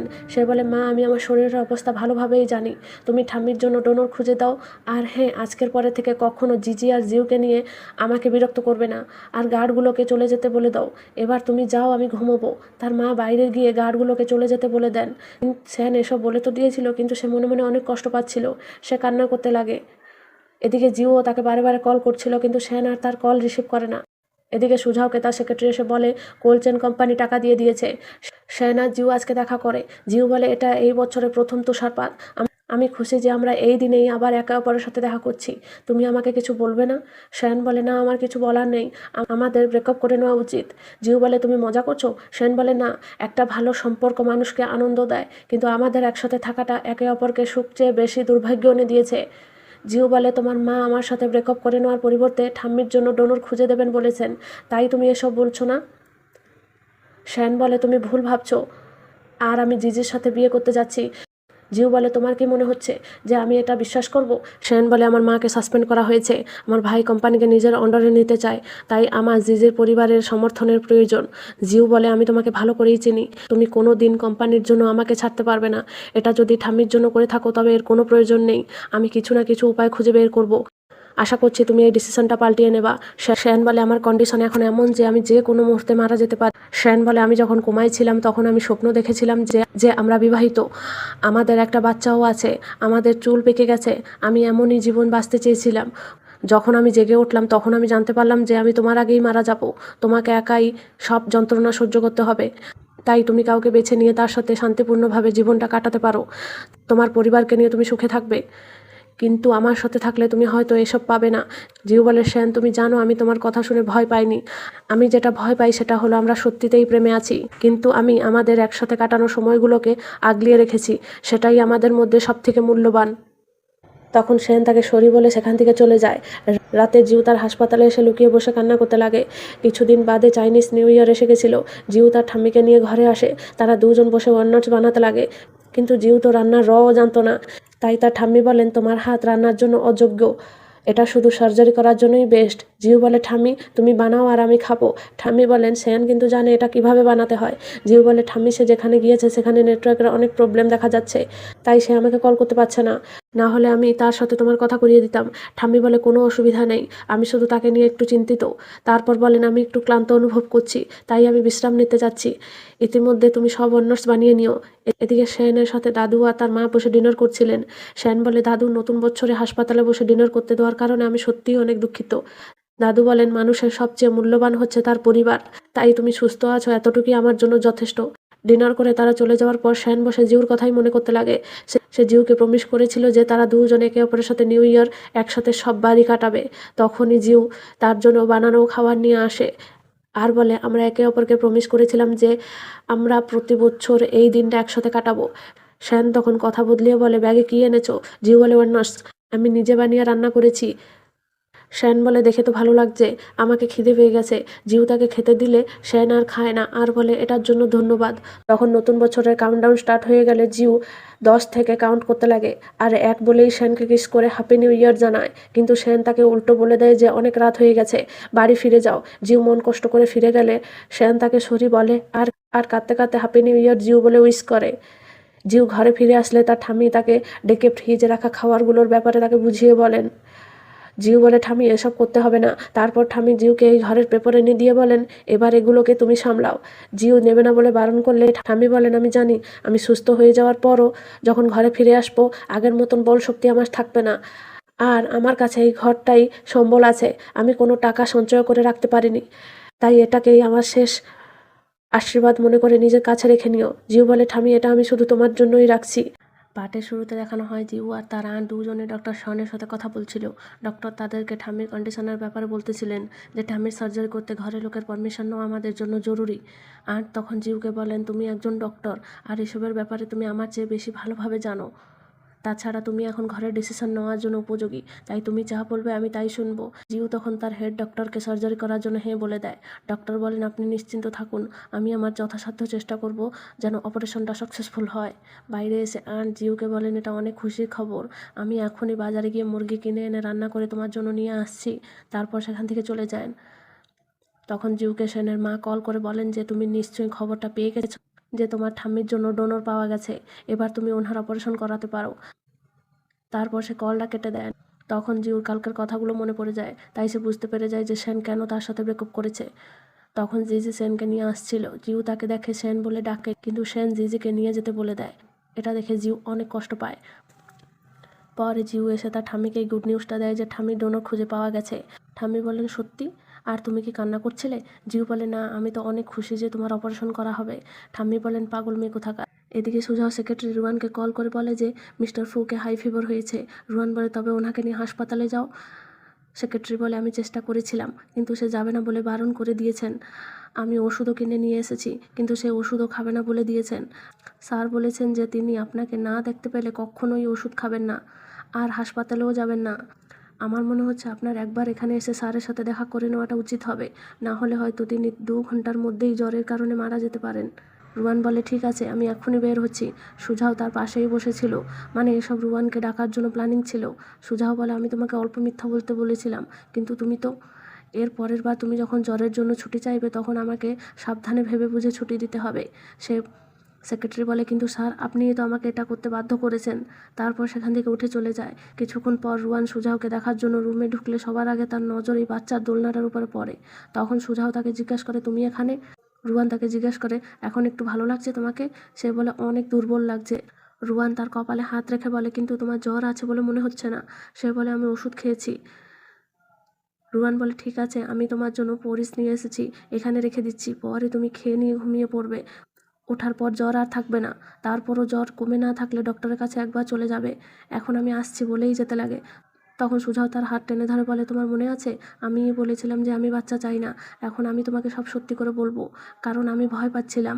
তুমি যে পরিবারে বড় হয়েছো, আমি তার ঠিক বিপরীতে বড় হয়েছি। এখনও আমি আমার বাবার কথা মনে করতে পারি না, যে সে দেখতে কেমন ছিলেন। তুমি তো জানো যে আমার ছোটবেলার সময় কেমন ছিল, আর আমি সেসব কেমনভাবে কাটিয়েছি। ধরে নাও আমাদের একটা বাচ্চা আছে, তুমি হয়তো খুব ভালো মা হবে, কিন্তু আমি নিশ্চিত হতে পারছি না যে আমি এক ভালো বাবা হতে পারবো। রুয়ান বলে, ভালো বাবা মা হওয়ার জন্য কেউ জন্মায় না, সবাইকে শিখতে হয়, তেমনি আমাদেরকেও শিখতে হবে। তখন সুজাও রুয়ানের হাত ধরে বলে, তুমি কি আমার সাথে এটি শেখার জন্য ইচ্ছুক? রুয়ান বলে, তুমি কি এই ব্যাপারে নিশ্চিত? তখন সুজাও রুয়ানকে টেনে জড়িয়ে ধরে বলে, হ্যাঁ। ফাইনালি তাদের প্যাচআপ হয়ে গেল। এদিকে জিউ আপসেট হয়ে তার কেবিনে বসেছিল। তখন ডক্টর জি এসে তার সাথে কথা বলার চেষ্টা করে, কিন্তু সে ওনার কোনো কথারই উত্তর দিচ্ছে না দেখে ডক্টর জি সেখান থেকে উঠে চলে যান। এদিকে সেন চেনের সাথে বসে ডিনার করছিল। চেন খাওয়ার থেকে বেশি বকর বকর করছিল, তাই সেন তাকে যেতে বলে দেয়। পরের দিন সকালে জিউ তার ঠাম্মির সাথে বসে ব্রেকফাস্ট করছিল, কিন্তু ঠাম্মি কিছু খাবার খাচ্ছিল না। এটা দেখে জিউ বলে, ঠাম্মি তুমি আলাদা কিছু খেতে চাও? আমি বাজার থেকে কিনে নিয়ে আসবো। ঠাম্মি বলেন, আমি সেনের হাতে তৈরি ডাম্পলিংস খেতে চাই, কিন্তু তুমি তাকে এই ব্যাপারে কিছুও বলবে না, সে অনেক ব্যস্ত থাকবে। জিউ বলে, ঠিক আছে, সে ফিরে আসলে আমি তাকে বলবো। ঠাম্মি বলেন, তবে কি অপারেশনের আগে আমি তাকে দেখতে পাবো না? জিউ বলে, আমি তাকে কল করে জিজ্ঞেস করবো যে সে কবে ফিরে আসছে। ঠাম্মি বলে, না না থাক, সে অনেক ব্যস্ত থাকবে। জিউ ব্রেকফাস্ট করে নেওয়ার পর সোজা সেনের কাছে আসে, কিন্তু নার্সের কাছে থেকে সে জানতে পারে যে রোগীকে ছেড়ে দেওয়া হয়েছে। জিউ কখন বলে জিজ্ঞেস করলে সে বলে কাল। জিউ বলে, কিন্তু সে তো সম্পূর্ণভাবে সুস্থ হয়নি। নার্স বলে, তা তো ঠিক, কিন্তু সে ছাড়ার জন্য জোর দিয়েছিলেন। রাতে সেন তার ঘরে বসে অফিসের কাজ করছিল, আর চেন তাকে হেল্প করছিল। তখনই জিউ তাকে মেসেজ করে বলে, আমি তোমার বাড়ির নিচে দাঁড়িয়ে আছি, একটু নিচে আসো, কথা বলার আছে। কিন্তু সেন তার মেসেজের দিকে ধ্যান দিয়েও দেয় না। এসব মেসেজগুলো চেন দেখে বলে, বস আপনি তার সাথে একবার গিয়ে দেখা করে নেওয়াটা উচিত হবে, সে অনেকক্ষণ ধরে নিচে দাঁড়িয়ে রয়েছে আপনার অপেক্ষায়। এটা শুনে সেন নিচে আসলে জিউ তার শরীর ভালো আছে কি না জিজ্ঞেস করলে সে বলে হ্যাঁ। জিউ আবারও জিজ্ঞেস করে যে তুমি সময় মতন খাবার খাচ্ছ তো? সে হ্যাঁ বললে জিউ আবারও তাকে জিজ্ঞেস করে যে তোমার ঘুম ঠিক হচ্ছে? সে আবারও হ্যাঁ বলে। জিউ আবারও তাকে জিজ্ঞেস করে, তুমি কি আমাকে মিস করো? সেন কিছু না ভেবেই বলে দেয় হ্যাঁ। জিউ এটা শুনে হাসলে সেন বুঝতে পেরে যায় যে একটু আগে সে কে বলে দিল। তখনই সে কথা বদলিয়ে বলে, ঠামি ঠিক আছেন? জিউ বলে, হ্যাঁ, কাল ওনার অপারেশন হবে। সেন, আমি অনেক দুঃখিত, আর আমি তোমাকে ধন্যবাদও জানাতে চাই। সেন কারণটা জিজ্ঞেস করলে জিউ বলে, সব কিছুর জন্য, যথেষ্ট তুমি আমাদের জন্য করেছো, এই লাস্ট এক হেল্প করে দাও। সেন কি বলে জিজ্ঞেস করলে জিউ বলে কাল ঠামির অপারেশন, তাই তুমি কি কাল আমার সাথে গিয়ে ওনাকে অপারেশন রুমের পর্যন্ত এগিয়ে দিতে পারবে? সেন বলে না, আমার কাজ আছে বলে চলে যেতে লাগে। তখন জিউ বলে সেন, ঠামি তোমাকে অপারেশনের আগে দেখতে চেয়েছিলেন, সে আমাকে অনেকবার বলেছিলেন। সেন বলে আমার কাজ আছে, আমি উপরে যাচ্ছি বলে চলে যায়। জিউ মন কষ্ট করে ফিরে আসে। পরের দিন ঠামিকে অপারেশনের জন্য নিয়ে যাওয়া হচ্ছিল। জিউ বলে ঠামি আমি বাইরে তোমার জন্য অপেক্ষা করছি। ঠামি বলেন ঠিক আছে। পরে তার আন্ট এসে জিউকে ঠামির কথা জিজ্ঞাসা করলে জিউ বলে চিন্তা করবেন না, ঠামি সুস্থ হয়ে যাবেন। আন্ট বলেন আমাকে অনেক অস্তব্যস্ত লাগছে, আমি যেটা করেছি সেটার জন্য আমি সত্যিই অনুতপ্ত। আমি আগেই রাজি হয়ে গেলে মার অপারেশন এখন পর্যন্ত পিছিয়ে থাকতো না, মাকে এতদিন কষ্ট করতে হতো না। আমি সত্যিই অনেক ভয় পাচ্ছি, মার কিছু হয়ে গেলে আমাদের কি হবে, তাকে ছেড়ে বাঁচবো কী করে। তখন ডক্টর শন এসে বলেন সরি, আমরা ঠামিকে বাঁচাতে পারলাম না। আন্ট তো এটা শুনে কান্নায় ভেঙে পড়েন, আর জিউ তো সেখানেই থমকিয়ে যায়। এদিকে সেনও লুকিয়ে সব কিছু শুনে ফেলে। জিউ রাতে ঘরে ফিরে এসে ঠামির বানানো খাবারগুলো গরম করে খেতে বসে, আর ঠামির কথা মনে করে কান্না করতে লাগে। সেনও জিউর ঘরের বাইরে দাঁড়িয়েছিল। পরের দিন সকালে সে ঘরে ফিরে আসলে তার মা কাল রাতে ঘরে কেন ফিরে আসুনি বলে জিজ্ঞেস করলে সে সেখান থেকে চলে যেতে লাগে। তখনই মিসেস তাও তাকে বসে ব্রেকফাস্ট করতে বলে। সেন ওনাকে সম্মান দিয়ে খেতে বসে। মিসেস তাও ভিতরে চলে গেলে সেনের মা সেনকে বলেন, তুমি আমাকে যা প্রমিস করেছো তা কি ভুলে গেছো? সেন বলে না মা, আমি কিছুই ভুলিনি। তখন তার মা তাকে বলে, তুমি ভাববে না যে তুমি কাল কোথায় ছিলে আমি সেটা জানি না। সেন বলে মা, তুমি একটু বেশি চিন্তা করছো। তার মা বলে তোমাদের ব্রেকআপ হয়ে গেছে, তাই তোমরা একে অপরের সাথে সংযোগ করা বন্ধ করো, এটা সবার জন্য ভালো হবে। পরে সেনের মা জিউর সাথে দেখা করতে আসে, আর জিউকে বলে আমি তোমার ঠাম্মির জন্য দুঃখিত। জিউ বলে আর কি চাও আমার কাছ থেকে? সেনের মা বলেন আমি শিওর যে সেন তোমাকে কিছুই বলে থাকবে না। আর তুমি কি জানো তোমার ঠাম্মির জন্য তুমি ডোনোটা কোথা থেকে খুঁজে পেয়েছো? জিউ বলে সেন আমাদের জন্য যা করেছে তার জন্য আমি সবসময় তার কাছে কৃতজ্ঞ থাকবো। সেনের মা বলেন জিউ, মানুষ হওয়াটা ভালো নয়, কেননা মানুষ অনেক লোভী আর সব কিছু চায়, আর তাদের যা কিছু পছন্দ হয় সে সেটা কিনতে সম্পূর্ণ মূল্যও দিতে রাজি হয়। সেনও তাই করেছে। জিউ বলে আমার জন্য সে আহত হয়েছিল। তা মা বলে তুমি তাকে সত্যিই ভালোবেসে থাকলে তার থেকে দূরে চলে যাও। এদিকে সুজাও রুয়ানকে লঞ্চের জন্য ইনভাইট করেছিল। রুয়ান এসে পৌঁছাইলে সুজাও তার জন্য চেয়ার বের করে। রুয়ান বলে আমি শুধু ঘরের রান্না কিছু খেতে চেয়েছিলাম, এত দামি রেস্টুরেন্টে আনার কি দরকার ছিল? সুজাও বলে যতক্ষণ তোমাকে ভালো লাগছে সে পর্যন্ত এটা ভালো। রুয়ান তখন তাকে কি করছো বলে জিজ্ঞেস করলে সুজাও বলে মাংসগুলো আলাদা করছি। রুয়ান বলে কেন? সে বলে তুমি তো ঘরে শুধু গ্রিন সবজি খাইতে, মাংস খেতে না। রুয়ান বলে তখন আমি ডায়েট করতাম, কিন্তু এখন আমি তোমার কারণে পাতলা হয়ে গেছি, এখন আমি মাংস পছন্দ করি। তারপর দুজন ডিনার করে নেওয়ার পর মুভি দেখতে আসে। সুজাও কোল্ড ড্রিঙ্ক নিয়ে আসলে রুয়ান পপকর্নের ব্যাপারে জিজ্ঞেস করলে সুজাও বলে এটা স্বাস্থ্যকর নয়। রুয়ান বলে কিন্তু মুভির জন্য সেটা প্রয়োজন, এটা কি তুমি জানো না? সে বলে ঠিক আছে, আমি তোমার জন্য এখনই পপকর্ন নিয়ে আসছি বলে চলে যায়। তারা মুভি থেকে ঘরে ফিরে আসে। সুজাও বলে কিছু প্রয়োজন হলে আমাকে কল করবে, এখন গিয়ে ঘুমিয়ে পড়ো। তারপর তার সিট বেল্ট খুলে দেয়। রুয়ান বলে আমার আজকের দিনটা খুব ভালো কেটেছে, তুমি পুরো দিনটা ফোন ছাড়াই আমার সাথে কাটিয়েছো, আমার মনে হচ্ছে এটা আমাদের প্রথম ডেট। সুজাও বলে আমি কথা দিচ্ছি আমি তোমার সাথে আরও বেশি সময় কাটাবো। রুয়ান তখন তার গালে কিস করে সেখান থেকে চলে যাওয়ার পর সুজাও চলে যায়। এদিকে জিউ নাইট শিফট করে ঘরে ফিরে আসলে তার আন্ট তার সাথে কথা বলতে আসে যে মা তো মারা গেছেন, তবে তুমি তো এখানে আর বেশি দিন থাকবে না, আর আমি জানি মা মারা যাওয়ার আগে তোমাকে এই ঘরটা দিয়ে গেছে, তাই আমি ভাবছি আমি আমার ছেলে আর হাজব্যান্ডের সাথে এখানে শিফট হয়ে যাব। জিউ বলে আন্ট আমরা এই ব্যাপারে পর কথা বলবো, আমি নাইট ডিউটি করে ফিরছি, আমার প্রচণ্ড মাথা ব্যথা করছে। তার আন্ট তাকে জোর করে কথা বলতে চাইলে জিউ সেখানে অজ্ঞান হয়ে নিচে পড়ে যায়। যখন তার জ্ঞান ফিরে আসে সে তার কাছে সেনকে পায়, যে তার হাত ধরে বসেছিল। জিউ তাকে তার আসার কারণ জিজ্ঞেস করে, আর বলে আমার ঠাম্মি তোমাকে দেখতে চেয়েছিলেন কিন্তু তুমি আসলে না, সে মারা যাওয়ার আগে অনেকবার তোমার কথা জিজ্ঞেসও করেছিলেন। সেন তার মাথায় হাত রেখে বলে সরি। তখন জিউ চেঁচিয়ে ওঠে আর বলে তুমি এখানে কেন এসেছো? সেন বলে তোমার আন্ট আমাকে কল করে ডেকেছেন। জিউ বলে আমি এখন ভালো আছি, তুমি এবার আসতে পারো। সেন তখন বলে তুমি কি দুঃস্বপ্ন দেখছিলে? তুমি কি স্বপ্নে ঠাম্মিকে দেখেছো? জিউ বলে তোমার এখন এখান থেকে যাওয়াটা উচিত। সেন বলে জিউ ডক্টর বলেছেন তোমার সুগার লেভেল অনেক লো, আর বেশি ওভারটাইম কাজের কারণে তুমি অজ্ঞান হয়েছিলে, তুমি ঠিক সময় মতন খাবার খাচ্ছ না। জিউ তোমাকে তোমার যত্ন নিতে হবে, অথবা ঠাম্মি তোমার জন্য চিন্তা করবেন। জিউ বলে ঠিক আছে এমন আর হবে না। সেন বলে আমি কি তোমার জন্য কিছু খাবার কিনে নিয়ে আসবো? জিউ বলে না আমি ভালো আছি, তুমি এখন আসতে পারো। সেন বলে ঠিক আছে, তুমি বিশ্রাম নাও। তখন আমাদেরকে ফ্ল্যাশব্যাকে দেখানো হয় যে জিউ সেনের সাথে কথা বলার পর সেন ঠাম্মির সাথে দেখা করতে এসেছিল। ঠাম্মি সেনকে দেখে অনেক আনন্দিত হয়ে বলেন, তুমি ট্রিপের থেকে ফিরে এসেছো? সেন বলে, হ্যাঁ। ঠাম্মি বলেন, আমি ভেবেছিলাম অপারেশনের আগে আমি তোমাকে দেখতে পাবো না। সেন বলে, ঠাম্মি, আগামীকাল তোমার অপারেশন হবে, তাই তোমার এখন বিশ্রাম নেওয়াটা উচিত। ঠাম্মি বলেন, আমি ঘুমোতে পারছি না। সেন বলে, কালকের জন্য তুমি কি চিন্তিত? ঠাম্মি বলেন, না, আমি জিউর জন্য চিন্তিত। এখন আমি বুঝতে পারছি যে জিউ তখন কতটা দুঃখিত ছিল যখন তার বাবা মা মারা গেছিল। আমি ভয় পাচ্ছি যদি আমার কিছু হয়ে যায় তবে সে তো পুরো ভেঙেই পড়বে। তখন সেন বলে, ঠাম্মি, বাজে কথা বলো না, তুমি ভালো হয়ে যাবে। ঠাম্মি বলেন, সেন, আমাকে কথা দাও, আমার কিছু হয়ে গেলে তুমি জিউর যত্ন নেবে। সেন বলে, না, তার জন্য তোমাকে সুস্থ হয়ে ফিরে আসতে হবে আর তার যত্ন নিতে হবে। এবার তুমি গিয়ে একটু বিশ্রাম নাও। ঠাম্মি বলেন, আমি এখানেই কিছুক্ষণ বসবো। সেন বলে, ঠিক আছে, আমি তোমার সাথেই এখানে বসবো। এখানেই ফ্ল্যাশব্যাক শেষ হলে সেন সেখান থেকে চলে যায়। এদিকে সেনের মায়ের কাছে একটা ফাইল আসে, যেটা দেখে তার মা জানতে পেরে যায় যে কোম্পানির শেয়ার হোল্ডারে রুয়ানেরও নাম আছে। সে এই ব্যাপারে কথা বলার জন্য ওনার বাবার কাছে আসে। ওর বাবাও এটা দেখে অবাক হয়ে যান যে সুজাও এমন কিভাবে করতে পারে। এই ব্যাপারে কথা বলার জন্য সেনের মা রুয়ানের কাছে এসে সে পেপারটা দেখিয়ে জিজ্ঞেস করেন যে তুমি কি এই ব্যাপারে কিছু জানতে? রুয়ান তো এটা দেখে পুরো শকড হয়ে যায়, কেননা সে তো এইসব ব্যাপারে কিছুই জানতো না। এদিকে জিউ তার আন্টের সাথে দেখা করতে আসে আর ঠামির ঘরে সব ডকুমেন্ট দিয়ে বলে, আজকের পরে থেকে সে ঘরটা তোমার। আন্ট বলে, কিন্তু কেন? জিউ বলে, কেন না, তুমি আমাদের নিজের। তারপর সেখান থেকে যেতে লাগে। তখন তার আন্ট তাকে দেখে বলে, নিজের যত্ন নিও। সে হে বলে কেঁদে কেঁদে চলে যায়। এদিকে রুয়ান সুজার কাছে এসে বলে, আমি এত বড় কোম্পানির শেয়ার হোল্ডার হব তা কখনো ভাবিনি। এটার ব্যাপারে কি বলতে চাও? সুজা উঠে বলে, সরি রুয়ান, কিন্তু আমার কারণ আছে। রুয়ান তখন বলে, তুমি আমাকে বলেছিলে যে তুমি আমাকে কোনো কথা বলবে না, তা আমি মেনে নিলাম, কিন্তু আমার পরিচয় ইউজ করেছো, কারণটা যাই হোক না কেন আমি ঠিক বুঝতে পারছি না।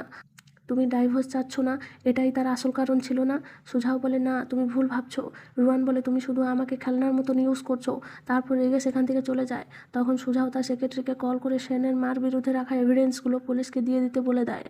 তাই পুলিশ তখনই সেনের ঘরে এসে তার মাকে জিজ্ঞাসাবাদ করার জন্য নিয়ে যায়। এদিকে দাদু সুজাওকে ডেকে পাঠিয়েছিলেন।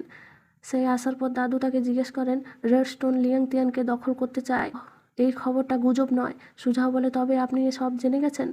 দাদু বলেন, হ্যাঁ, এর মানে তুমি আমার পজিশনে বসতে চেয়েছিলে। সুজাও বলে, আমি তো তাই করেছি, কিন্তু আপনি তো নিজের লাভের জন্য সব কিছু নষ্ট করে দিয়েছিলেন আর আপনার মনের মতন করেছিলেন। দাদু বলেন, ভুলে যেও না জানো তুমি কার সাথে দাঁড়িয়ে এখানে কথা বলছো। সুজাও বলে, এমন এক বাবার সাথে যে কি নিজের লাভের জন্য নিজের ছেলের বিয়ে ভেঙে দিয়েছিলেন। দাদু বলেন, তুমি সত্যটা জানো? সে বলে, হ্যাঁ। দাদু বলে, তখন তুমি অনেক ছোট ছিলে, তোমার মা অসুস্থ ছিল আর তোমার বাবা ডিপ্রেশনের কারণে মারা গেছিল। তখন আমিও অনেক কষ্টে ছিলাম, তবুও সে আমার রক্তের। সুজাও, তোমার বয়স যখন 5 বছর ছিল তখন আমি তোমাকে পরিবারে এনেছিলাম। আমরা সবাই একটাই পরিবার হয়ে গেলাম। আমি তোমাকে তখন থেকেই ভালোবেসে এসেছি। সুজাও বলে, আপনি বলছেন যে আমরা এক পরিবার, কিন্তু আসলে তো আমি সেনের পক্ষে যাই করি না কেন সেসব আমার কর্তব্য ছিল। আপনি চান আমি সব কিছু ভুলে যাই, কিন্তু আমার মনে আছে এমনকি তখন লিয়াংতিয়ানকে জিয়াং পরিবারের সমর্থনের প্রয়োজন ছিল। দাদু বলেন, তখন সেসব করার আমার কারণ ছিল। সুজাও বলে, তবে আমার মার কি? সে কি তখন এত কষ্ট পাওয়ার যোগ্য ছিল? দাদু বলে, তার জন্য আমি দুঃখিত। সুজাও বলে, এতটুকু বলে আপনার জন্য অনেক সহজ, তাই না? তখন যদি আপনি সরি ফিল করতেন তবে মিসেস ফুকে আমার মাকে পাগল হাসপাতালে পাঠানোর জন্য অনুমতি দিতেন না। এমনকি আমার মা যেদিন মারা গেছিল সেদিনও তুমি একবার তাকে দেখতে যাওনি। দাদু বলেন, তার জন্য তুমি কি আমাকে ক্ষমা করতে পারবে না? সুজাও বলে, দাদু, আপনি কি সত্যি মনে করেন যে আমি আপনার পজিশনে বসতে চাই? তবে আপনি ভুল। আমি তো রেড স্টোনকে লিয়াংতিয়ান পাওয়ার জন্য সাহায্য করব, কোম্পানিকে টুকরো টুকরো করে বিক্রি করব আর লিয়াংতিয়ানকে এই পৃথিবী থেকেই অদৃশ্য করে দেব। দাদু তার উপরে চেঁচিয়ে ওঠার সময়ই সেখানে জ্ঞান হারিয়ে পড়ে যান। সুজাও চলে যেতে চায় কিন্তু সে পারে না। ফিরে এসে দাদুকে হাসপাতালে নিয়ে আসে। এদিকে কোর্টের বাইরে সেন লয়ারের ওয়েট করছিল। লয়ার এসে বলেন, জিয়াং জুন অনেক পরিমাণে টাকা কোম্পানি থেকে চুরি করেছে। মিসেস ফু বলেছেন যে তিনি এই ব্যাপারে কিছু জানেন না, ওনাকে ঠিক প্রমাণ করার জন্য আমাদেরকে প্রুফের দরকার। আর সে বলেছেন যে ওনার অফিসে একটা গোপন ক্যামেরা ছিল। মিস্টার ফু, আপনাকে যত তাড়াতাড়ি সম্ভব সে ক্যামেরার ভিডিও চেক করতে হবে। আপনি দেখে নেওয়ার পর আমার সাথে যোগাযোগ করুন। তারপর লয়ার সেখান থেকে চলে যায়। তখন সেনকে মিসেস তাও কল করে দাদুর ব্যাপারে বলে দেন যে সে এখন হাসপাতালে আছেন। তাই সেন তখনই তাড়াতাড়ি করে হাসপাতালে এসে সবার আগে সুজাওকে জোরদার করে একটা ঘুষি মেরে দেয় আর বলে, দাদুর সাথে তুমি কি করেছো? তখন সুজাও বলে, আমিও হাত তুলতে পারি। সেন তার দিকে মারার জন্য এগিয়ে গেলে চেন তাকে টেনে শান্ত করে। তারপর সুজাও যেতে লাগে। তখনই ডক্টর বাইরে এসে দাদু সুস্থ আছে বলে দেন। কিন্তু সে এখন কোমায় আছেন, আর হুশ কবে ফিরে আসবে সেটা বলা কষ্টকর। সুঝাও এটা শুনে রিল্যাক্স ফিল করে সেখান থেকে চলে যায়। পার্টের শুরুতে জিউকে দাদুর পাশে বসে থাকতে দেখানো হয়। তখন সেন আসলে জিউ বলে, তুমি এখনও এখানে আছো? সেন বলে, হ্যাঁ। আর তুমি কি এইমাত্র কাজের থেকে ছুটি পেয়েছো? জিউ বলে, হ্যাঁ। আর বলে, আসলে তুমি ঘরে গিয়ে বিশ্রাম নিতে পারো, এখানকার নার্সরা দাদুর ভালো করে যত্ন নেবে, চিন্তা করবে না। সেন হ্যাঁ বললে জিউ বলে, ঠিক আছে, এবার আমি আসছি। তখন সেন বলে, আমি তোমাকে বাড়ি পৌঁছিয়ে দিচ্ছি। জিউ বলে, না, এর কোনো দরকার নেই, আমি ট্যাক্সি করে চলে যাব। সেন তার কোনো কথার কিছু উত্তর না দিয়ে বলে, আমার পিছনে এসো। তারপর সে জিউকে তার ঘর পর্যন্ত নিয়ে আসে। জিউ তাকে ধন্যবাদ জানায় আর বলে, তুমি কি কিছু খেতে চাও? আমি বানাতে পারবো। সেন বলে, না, আমার খিদে নেই। জিউ বলে, সত্যি কি আমার রান্না এতটাই খারাপ? সেন বলে, না। জিউ গুড নাইট বলে চলে যেতে চায়, কিন্তু আবারও ফিরে এসে সেনকে বলে, সেন, তুমি ভবিষ্যতে অন্য কোনো মেয়ের জন্য খাবার তো নিশ্চয়ই বানাবে, তবে দয়া করে তুমি ওর জন্য কখনো নুডলস বানাবে না। সেন বলে, ঠিক আছে।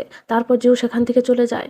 এদিকে রুয়ান সুঝাওর অফিসে এসে বলে, তুমি কি বলতে চাও যে আমার শেয়ার হোল্ডারিং শেষ করার জন্য আমাকে একা নিউ ইয়র্কে যেতে হবে? সুঝাও বলে, রেডস্টোন এটা আমেরিকান কোম্পানি, এই পদ্ধতিটা করা অত্যন্ত গুরুত্বপূর্ণ, এই পদ্ধতি আমাদেরকে করতেই হবে। রুয়ান বলে, তবে তুমি যখন আমার নাম ইউজ করে শেয়ারগুলি কিনেছিলে তখন কেন আমার যাওয়া দরকার ছিল না? তুমি আসলে আমাকে এখনও মিথ্যা বলছো। সুঝাও বলে, তোমাকে মিথ্যা বলার জন্য আমার কাছে কোনো কারণ নেই। রুয়ান বলে, কারণ নেই? আসলে আমাদের বিয়েটাই একটা মিথ্যে। তোমার কি মনে হচ্ছে এবার আমি তোমার কথায় বিশ্বাস করব? সুঝাও বলে, রুয়ান, আমি মানছি যে আমি যখন তোমাকে প্রথমে বিয়ে করেছিলাম তখন আমার উদ্দেশ্য খারাপ ছিল, কিন্তু পরে সুঝাও এতটুকুই বলেছিল। তখনই রুয়ান বলে ওঠে, পরে আমার বাবার কারণে তুমি প্রেসিডেন্টের পদ পেয়েছিলে, তবুও তুমি সেতে সন্তুষ্ট ছিলে না, আর এখনও তুমি বাইরের এক কোম্পানিকে লিয়াংতিয়ান বিক্রি করতে চেয়েছো। সবাইরা এই বিষয়টা জানতে পারলে আমার বাবাকে এই বিশ্বাসঘাতক বলবেন। সুঝাও বলে, এসব তোমাকে কে বলেছে? রুয়ান বলে, আমার কাউকে কিছু বলা দরকার নেই, আমার চোখ আছে দেখার জন্য আর শোনার জন্য কান আছে। দাদু এখনও হাসপাতালে আছেন কেন? মিসেস ফুর এখনও তদন্ত করা হচ্ছে কেন? সুঝাও বলে, এসব তাদের দোষে হয়েছে। রুয়ান বলে, সুঝাও, আমাকে আমার ফিলিংস ভাবতে হবে না, আমি এটাই মেনে নিচ্ছি যে আমি তোমার পিছনে পড়েছিলাম আর তোমাকে বিয়ে করতে চেয়েছিলাম, তাই আমি আমার ক্ষতি গ্রহণ করছি। কিন্তু দাদুর কি হবে? সে তোমাকে বড় করেছেন, তোমার কি কোনো বিবেক নেই? তারপর সেখান থেকে চলে যেতে চাইলে সুঝাও তার হাত টেনে ধরে বলে, রুয়ান, আমি সত্যিই তোমাকে হারাতে চাই না। রুয়ান বলে, সুঝাও, আমি তোমাকে ঘৃণা করি না, আর আর আমাদের মধ্যে এখনও অল্প কিছু পরিমাণে স্নেহও আছে, কিন্তু সেটা আর ভালোবাসা নয়। যদি তোমার মনে আমার জন্য একটুও ভালোবাসা থাকে তবে আমাকে দয়া করে এখান থেকে যেতে দাও, প্লিজ। এটা শোনার পর সুঝাও তার হাত ছেড়ে দিলে রুয়ান সেখান থেকে চলে যায়। তখন সুঝাওর মনে পড়ে যায় যে রুয়ানের মা একবার বলেছিলেন যে রুয়ান যখন বেশি কান্না করে সেটা তার জন্য ক্ষতিকর হয়, তার শ্বাস নিতে সমস্যা হয়। একবার তো সে কিছু কারণের জন্য প্রায় মারাই গেছিল। তখন সুঝাও তাড়াতাড়ি করে রুয়ানের পিছনে যেতে লাগে, কিন্তু সে তার সামনেই আসে না। রুয়ান একটা জায়গায় বসে কান্না করতে লাগে। তখন সুঝাও জিজিকে কল করে এসে রুয়ানকে নিয়ে যেতে বলে দেয়। সঙ্গে সঙ্গে জিজি এসে তাকে তার সাথে নিয়ে চলে যায়। এদিকে অফিসে চ্যান আর সেন তার মার কেবিনে থাকা সে গোপন ক্যামেরাটা পেয়ে গেছিল, কিন্তু ক্যামেরায় মেমোরি কার্ডই গায়েব ছিল। এই কাজটা সুঝাও তো হবে না, কিন্তু জিয়াং জুনের উপরে তাদের সন্দেহ হচ্ছিল। পরে সে অফিসে এসে জিউর পাঠানো লেটার পড়তে লাগে। এদিকে জিউ ডক্টর জিকে তার রেজিগনেশন লেটার দিয়ে দেয়। ডক্টর জিও ভালো বন্ধুর মতন জিউর এই ডিসিশনে তার সাপোর্ট করে। লেটারে জিউ লিখেছিল যে বাবা মা মারা যাওয়ার পর ঠামি আর তুমি দুজনই আমার কাছের মানুষ ছিলে, কিন্তু তুমি আমাকে ছেড়ে যাওয়ার পর ঠামিও আমাকে একা ছেড়ে চলে গেছেন। আমি ভেবেছিলাম যে আমি অনেক স্ট্রং, কিন্তু ঠামের মৃত্যুটাই আমি মেনে নিতে পারছি না। তাই এখানে থাকলে আমাকে তোমার আর ঠামের কথা মনে পড়বে, আর আমি দুঃখিত হলে ঠামি আমার জন্য মন কষ্ট করবেন। তাই আমি এখান থেকে চলে যাওয়ার ডিসিশন নিয়েছি। আর আমি তোমাকে একটা সত্যি কথা বলবো, আমার মনে তোমার জন্য ভালোবাসা কখনো কম হয়নি। আমি এটাও জানি যে তুমিও আমাকে এখনও ভালোবাসো, আর সত্যিকারের ভালোবাসা কোনো চাপ বোঝা ছাড়াই হয়ে থাকে, আর একে অপরের ইচ্ছেকে সম্মান দেওয়াটার নামই হচ্ছে ভালোবাসা। তাই আমি আমার যত্ন নেব, তুমিও তোমার যত্ন নেবে। ভালো থাকার জন্য তোমাকে অনেক অনেক শুভেচ্ছা, তোমার জিউ।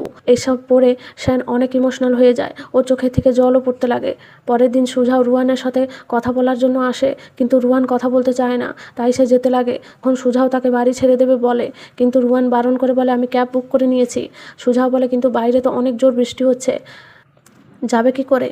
রুয়ান তখন তার ব্যাগের থেকে একটা ছাতা বের করে দেখায়, তারপর সেখান থেকে চলে যায়। এদিকে সেন দাদুর পাশে বসে দাদুকে বলছিলেন যে দাদু, তুমি তো নিশ্চিন্ত হয়ে ঘুমিয়ে রয়েছো, আমার কথা ভাবছো না একবারও। মার তদন্ত করা হচ্ছে, আমার গার্লফ্রেন্ড আমাকে ছেড়ে চলে গেছে, তুমিও ঘুমের থেকে তাড়াতাড়ি উঠে যাও, আমার সত্যি তোমার সমর্থনের প্রয়োজন। এদিকে জিউ তার গ্রামে এসে গেছিল, সকালে সে বাচ্চাদেরকে পড়াতে ছিল আর সেনকে নিজের আশেপাশে ইমাজিন করতেছিল।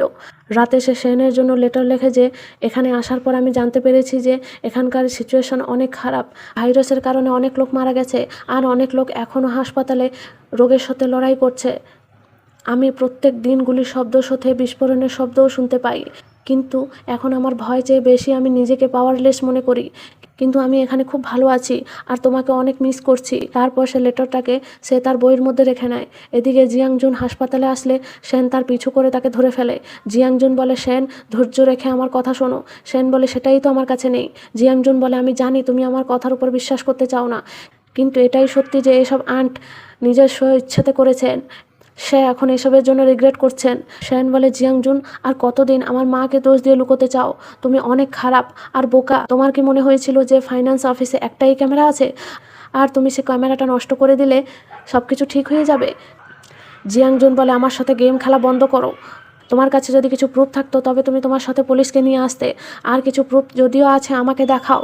তখন সেন তাকে আর এক ভিডিও ফুটেজ দেখায়, যেটা দেখে জিয়াংজুন সেনকে রিকোয়েস্ট করে বলে, প্লিজ আমাকে যেতে দাও। সেন বলে, তুমি আমার মার সুযোগ নিয়ে এমন অপরাধ করেছো আর তুমি চাও আমি তোমাকে ছেড়ে দেবো? এখন তোমার কাছে দুটোই চয়েস আছে। প্রথমটা হলো, তুমি যদি পুলিশের সামনে সব কিছু সত্যি করে বলে দাও তবে তোমার বাচ্চার সাথে সাথে তোমার ওয়াইফেরও যত্ন নেওয়া হবে। আর সেকেন্ডটা, আমি নিজে তোমাকে পুলিশের হাতে তুলে দেব আর তোমার পরিবারের যত্ন নেব না। জিয়াংজুন প্রথমটাই বেছে নেয়, পুলিশের কাছে সারেন্ডার করে নেয়। তখন চেন সেনকে জিজ্ঞেস করে, বস তুমি কি করে জানলে যে আজকে হাসপাতালে আসবে? সেন বলে, সে তার স্ত্রীকে অনেক বেশি ভালোবাসে আর আজকে তার স্ত্রীর সেকশন হচ্ছে। এদিকে সুজাও জেনে গেছিল যে জিয়াংজুন আরেস্ট হয়ে গেছে আর খুব তাড়াতাড়ি সেনের মাও ফিরে আসবে। দাদু এখন হাসপাতালে আর মিসেস ফুও জেলে আছে আর সেনের কাছে কোনো পাওয়ারই নেই। তাই এটাই আমার জন্য ভালো সুযোগ কোম্পানিকে নিজের আন্ডারে আনা। এই আইডিয়াটা তার এই পার্টনারকেও অনেক ভালো লাগে। এদিকে সেন কল করে তার মা সেক্রেটারির সাথে কথা বলছিল যে মা এসে গেছেন। সে বলে, না একটু সময় লাগবে। সেন বলে, ঠিক আছে, মাকে আগে ঘরে নিয়ে যাবে। সে বলে, ম্যাডাম আপনার কথা জিজ্ঞেস করলে আমি কি বলবো? সেন বলে, কিছু মিথ্যা বলে দেবে। এদিকে সুজাও কোম্পানির বোর্ড মেম্বারদের সাথে মিটিং করছিল আর বলছিল যে কোম্পানির এখন যে কন্ডিশন, এসবকে মাথায় রেখে আপনাদেরকে যেটা ঠিক বলে মনে হবে সেই ডিসিশনটাই নেবেন। এদিকে তার মা বাইরে এসে সেন কোথায় বলে জিজ্ঞেস করলে সেক্রেটারি বলে, সে বলেছিলেন যে সে রাস্তায় হয়তো ট্রাফিকে আটকে গেছেন, আমাদেরকে ওয়েট করতে হবে। সেনের মা বলে, না এর কোনো প্রয়োজন নেই, চলো এখান থেকে। এদিকে কোম্পানি সেই বোর্ড মিটিংয়ে সেনও চলে আসে। সুঝাও বলে নেওয়ার পর সেও সব বোর্ড মেম্বারদের সাথে কথা বলে। সে বলে, রেডস্টোন একটা সাকসেসফুল কোম্পানি, কিন্তু সেটা এখনও ইনভেস্টমেন্টের হিসাবে শুরু করা হয়নি। তার প্রধান কারণ হচ্ছে আমাদের মতন কম দামের কোম্পানিগুলোকে নিজের অধিকারে আনা। তারপর সে তাদেরকে কিছু ডকুমেন্ট দেয় আর বলে, কেউ দয়া করে ঘাবড়িয়ে যাবেন না, লিয়াং তিয়ান সব সংকটকে শান্তভাবে অতিক্রম করেছে, তাই এটাকেও করে নেবে। তার কথাগুলো শুনে বোর্ড মেম্বারগুলো বলেন যে সুঝাও তো আমাদের ফায়দার জন্য বলছে। তখন সেন রুয়ান রেডস্টোনে শেয়ার হোল্ডার থাকার কথাটা বলে দেয়, যেটা শুনে সবাই তো অবাক হয়ে যান। রুয়ানের বাবা মিস্টার গু সবাইকে বলেন, সুঝাও আমার মেয়েকে না জানিয়ে এসব করেছিল, আর পরে যখন রুয়ান এসবের ব্যাপারে জানতে পারলো তখনই সে সুঝাওকে তলাক দেওয়ার ডিসিশন নিয়েছে। তখন সুঝাও বলে, রুয়ানের সাথে আমি আমার ম্যারিড লাইফ কীভাবে পরিচালনা করছি সেটা আমার ব্যক্তিগত ব্যাপার, এতে কোম্পানির সাথে কোনো মিল নেই আর এটা কোম্পানি পরিচালনাকে কোনো প্রভাবিত করবে না। এখন লিয়াং তিয়ানের বর্তমান দুর্দশাকে মাথায় রেখে চিন্তা করবেন। তারপর সেখান থেকে চলে যায়। এরপরে সিনে দেখানো হয় সেনের মা হাসপাতালে দাদুর পাশে বসেছিলেন। সেন এসে তার মাকে জিজ্ঞাসা করে যে মা, ডক্টর কিছু বলেছেন যে দাদু কখন জেগে উঠবেন? তার মা বলে, না, কিন্তু আগের থেকে সে এখন অনেক ভালো কন্ডিশনে আছেন বলে ডক্টর বলেছেন। তারপর সেন তার মাকে কোম্পানির ব্যাপারে সব কিছু বললে তার মা এটা শুনে চিন্তিত হয়ে পড়েন আর বলেন, সুঝাও এটার সুযোগ ছাড়বে না, সে কিছু না কিছু তো করবেই। সেন বলে, দাদু এখন ঘুমোচ্ছেন, সে যখন ঘুমে থেকে উঠবেন তখন যেন কোম্পানিকে আমরা আগের মতন দাদুর হাতে তুলে দিতে পারি। তার মা বলে, হ্যাঁ তুমি ঠিকই বলেছো। পার্টের শুরুতে সেন জিজির ঘরে আসে। জিজি তাকে ভিতরে আসতে বললে তখন তার মা এসে জিজিকে থামিয়ে ভিতরে যেতে বলে দেয়। জিজি যাওয়ার পর সে সেনকেও সেখান থেকে চলে যেতে বলে দেন। সেন কিছু না বলে ফিরে আসলে তাদের ঘরের পিছনের রাস্তা দিয়ে জিজি এসে ফাইলটা চেয়ে নেয় আর তার বাবাকে এনে দিয়ে দেয়। আসলে সেন এই ফাইলটা তার বাবাকে দিতে এসেছিলেন কোম্পানির ব্যাপারে কিছু সাহায্য করার জন্য। তার বাবা সেটা পড়তেছিলেন, তখন জিজির মা এসে ওনার কাছে থেকে সে পেপারটা ছাড়িয়ে নিয়ে সেনের দিকে ছুঁড়ে ফেলে চলে যায়। সেন ঘরে ফিরে এসে ভাবতে লাগে যে কী করলে সে কোম্পানিকে বাঁচাতে পারবে। তারপর সে জিউর পুরনো ভয়েস মেসেজগুলি শুনতে লাগে। এদিকে জিউর কাছে একটা পেশেন্ট আসে যে অনেক গুরুতরভাবে আহত হয়েছিল। জিউ তার ট্রিটমেন্ট করে। অল্প সময়ের মধ্যেই সে লোকটার জ্ঞান ফিরে আসে। সে জিউর হাত টেনে ধরে তার নাম জিজ্ঞেস করলে জিউ তার নাম মিন্ট বলে। তখন ইমার্জেন্সির কারণে জিউ সেখান থেকে চলে যায়। এদিকে সেন অসুস্থ হওয়ার কারণে হাসপাতালে ভর্তি হয়ে গেছিল। চেন তার উপর রাগ করে বলছিল যে বস, আমি 1000 বার তোমাকে রেস্ট নিতে বলেছিলাম, কিন্তু তুমি আমার কথা শুনলে না। এখনই তো তোমার সার্জারি করা হয়েছে, ঠিক মতো না খেয়ে না ঘুমিয়ে তুমি কি মরতে চাও? তখন সেন ডক্টরকে বলে, ডক্টর আমার জ্বর কমে গেছে, তবে কি আমি এখন বাড়ি যেতে পারি? ডক্টর বলেন, না, আপনার ফ্লু হয়েছে, যেটা আপনার শরীরের জন্য ক্ষতিকর, তাই আপনাকে কিছুদিন হাসপাতালে ভর্তি থাকতে হবে, আর কিছু টেস্ট করতে হবে। সেন বলে, কিন্তু আমি এখানে থাকতে পারবো না। তখন ডক্টর বলেন, হ্যাঁ, তুমি তো দেখছি রাষ্ট্রপতি থেকে অনেক ব্যস্ত থাকো, একজন পরিশ্রমী বিজনেসম্যান, সব কিছুর পরও আমি তোমাকে 3 দিন এখানে থাকার অ্যাডভাইস দেবো। তারপর সেখান থেকে চলে যান। সেন চেনকে কোম্পানির ব্যাপারে জিজ্ঞেস করলে চেন বলে, বস, এখনও পর্যন্ত নতুন কিছু খবর আসেনি। সেন বলে, তবে ঠিক আছে, এখন তুমি আসতে পারো। চেন বলে, বস, আমি তোমাকে একা ছেড়ে যাব না। তারপর সে সেনের জন্য জল আনতে চলে যায়। রাতে সেন ডিসচার্জ হওয়ার পর দাদুর রুমের বাইরে এসে ডক্টরকে দাদুর কন্ডিশনের ব্যাপারে জিজ্ঞেস করে। ডক্টর বলেন, সে এখন আগে থেকে অনেক সুস্থ, আমার মনে হচ্ছে সে খুব তাড়াতাড়ি জেগে উঠবেন। সেন ডক্টরকে ধন্যবাদ জানায়। এদিকে ডক্টর জিকে অনেকগুলো নার্স ঘিরে রেখেছিল আর ওনাকে কিছু গিফট নিতে বাধ্য করছিল, কেননা ডক্টর জি ট্রান্সফার হয়ে গেছে জিউর গ্রামে। তখন সেন এসে হেসে হেসে বলে, ডক্টর জি, আমি দেখছি তোমার অনেক ফ্যান্স আছে, আমি শুনতে পেয়েছি যে তুমি এখান থেকে চলে যাচ্ছ। কোথায়? ডক্টর জি বলেন, কান্ট্রি এম। সেন বলে, তুমি জেনে জেনেই নিজে ট্রান্সফার করিয়েছো না? ডক্টর জি বলে, এখন আর কিছু করার নেই। তখন সেন তাকে একসাথে ড্রিঙ্ক করার অফার দেয়। পরে সিনে দেখানো হয় দুজন একসাথে অনেক ড্রিঙ্ক করে নেয়। সেন বলে, তুমি জিউর কারণেই কান্ট্রি এমে যাচ্ছ না? ডক্টর জি হ্যাঁ বলে।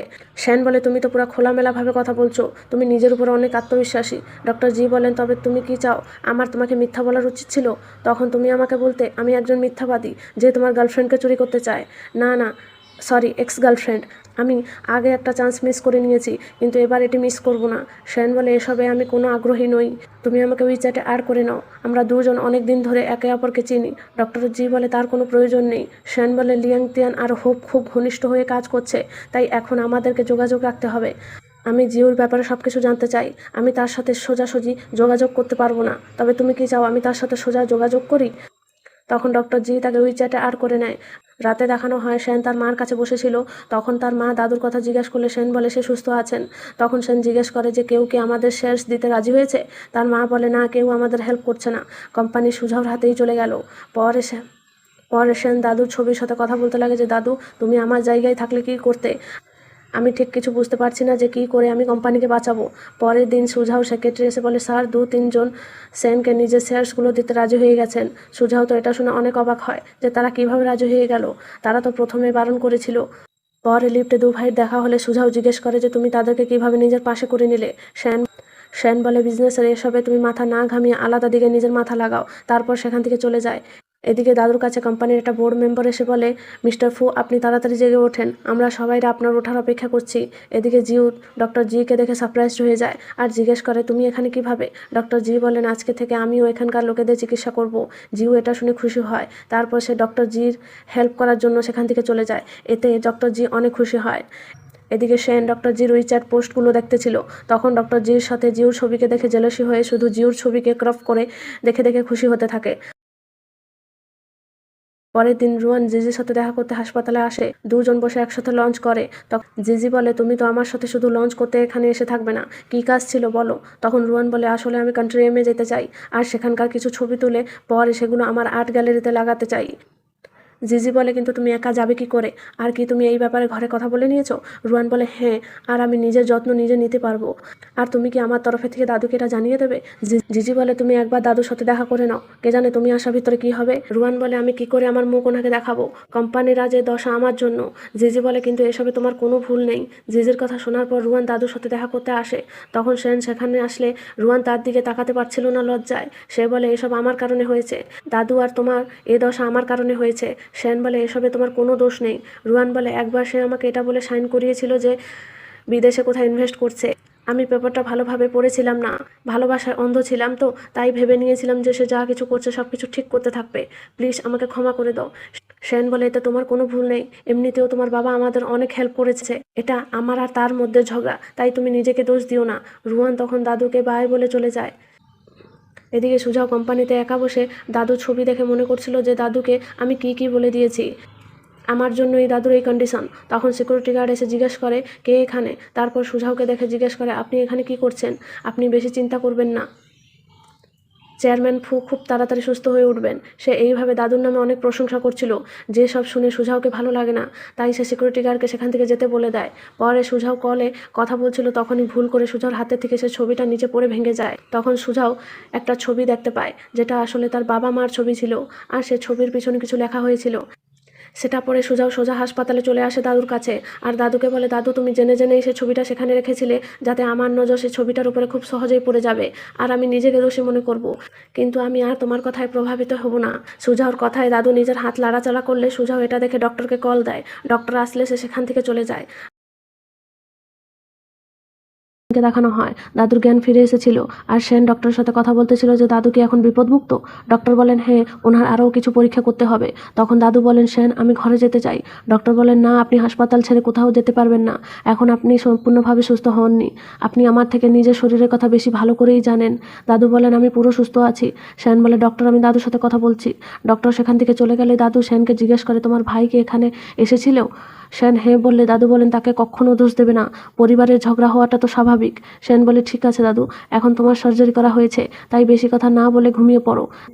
দাদুকে ঘুম পাড়ানোর পর সেন বাইরে এসে গাড়িতে বসে সুজাওকে কল করে। সুজাও প্রথমে তো তার কল তোলে না, কিন্তু সেন বারে কল করতে দেখে বাধ্য হয়ে সুজাও তার কলটা তুলে বলে আমাকে কল কেন করেছো, বলো তাড়াতাড়ি, আমার কাজ আছে। সেন বলে দাদুর জ্ঞান ফিরে এসেছে, সে তোমাকে দোষ দেয়নি, তুমি কি করো তাতে আমার কিছু যায় আসে না, কিন্তু এখন তুমি এসে দাদুকে একবার দেখে যাও, সে তোমাকে ছোট থেকে বড় করেছেন, তাই তোমার এখানে এসে একবার দাদুর সাথে দেখা করাটা উচিত। সুজাও বলে সেন আমি কিভাবে তোমাকে বলবো, তুমি কি দেখতে পাচ্ছ না আমি সে বাচ্চাদেরকে হিংসে করি যারা অনেক ভালোবাসার সাথে বড় হয়েছে, তাই আমি দাদুকেও ঘৃণা করি, তুমি কি এই সত্যটা জানো না?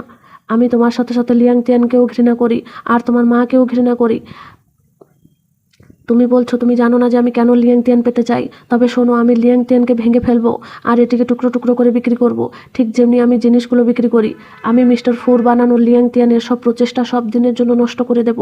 আমি খুশি যে সে উঠেছেন, কেননা সে কুমাই থেকে মারা গেলেন, লিয়াং তিয়ানে কী ঘটেছে তিনি দেখতে পারতেন না। সেন বলে সব কিছু বলে নিয়েছো, এখন তুমি কোথায়? সুজাও এটা শুনে কল কেটে দেয়। সে এসব বলতে বলতে কান্না করে ফেলেছিল। সেন তাকে বারে কল করলে সে কল কেটে দিতে থাকে। সুজাও দাদুর নামে এইভাবে বলার কারণে অনেক কষ্ট পেয়েছিল, সে তার কান্না থামাতেই পারছিল না। সেনও এটা জানতে পারে, তাই সেও কান্না করে ফেলে। এদিকে রুয়ান তার অ্যাসিস্ট্যান্টের সাথে কথা বলছিল যে আজকের এক্সিবিশনটা শেষ হয়ে যাওয়ার পর আমি এখান থেকে চলে যাব। সে বলে কিন্তু তুমি এখানে আমাকে একা ছেড়ে চলে গেলে ফিরে এসে হয়তো আমাকে আর দেখতে পাবে না। রুয়ান কেন বলে জিজ্ঞেস করলে সে বলে আমি ভয় পাচ্ছি যে আমাদের বস আমাকে কাজ করিয়ে মেরে ফেলবে, তুমি শুধু ওনাকে হ্যান্ডেল করতে পারো। রুয়ান বলে তুমি বসের সাথে যত শান্ত হয়ে কথা বলবে তত ভালো, কেননা শিল্পীরা অনেক সংবেদনশীল হয়। মনে রাখবে তুমি সবসময় সঠিক কথাটাই বলবে, কিন্তু নিজের লাইন ক্রস করবে না। সে ঠিক আছে বললে রুয়ান বলে এক্সিবিশন শুরু হতে চলেছে, যাও প্রস্তুত হও। এক্সিবিশন শুরু হলে রুয়ান মানুষদেরকে নিজের ছবিগুলো দেখিয়ে বোঝাতে লাগে। এক্সিবিশন শেষ হলে রুয়ান কান্ট্রি এমে যাওয়ার জন্য বেরিয়ে পড়ে। এদিকে দাদু ঘরে ফিরে এসেছিলেন, ওনার মেয়ে ওনার জন্য ওষুধ এনে খেতে দেয় আর বলে এবার যদি আপনি ওষুধ ফেলে দেবেন তবে আমি সেনকে এই কথাটা বলে দেব। দাদু বলেন তোমার সমস্যাটা কি বলো তো? সেনের মা বলে বাবা আপনি তো জানেনই যে আমি কেন এটা করেছি। দাদু বলেন হ্যাঁ আমি বুঝেছি। সেনের মা বলেন আপনার কিছু প্রয়োজন হলে আমাকে ডেকে দেবেন। তারপর সেখান থেকে চলে যেতে চাইলে দাদু তাকে ডেকে বলেন আমি চাই না যে আমার মতন ভুল তুমি করো।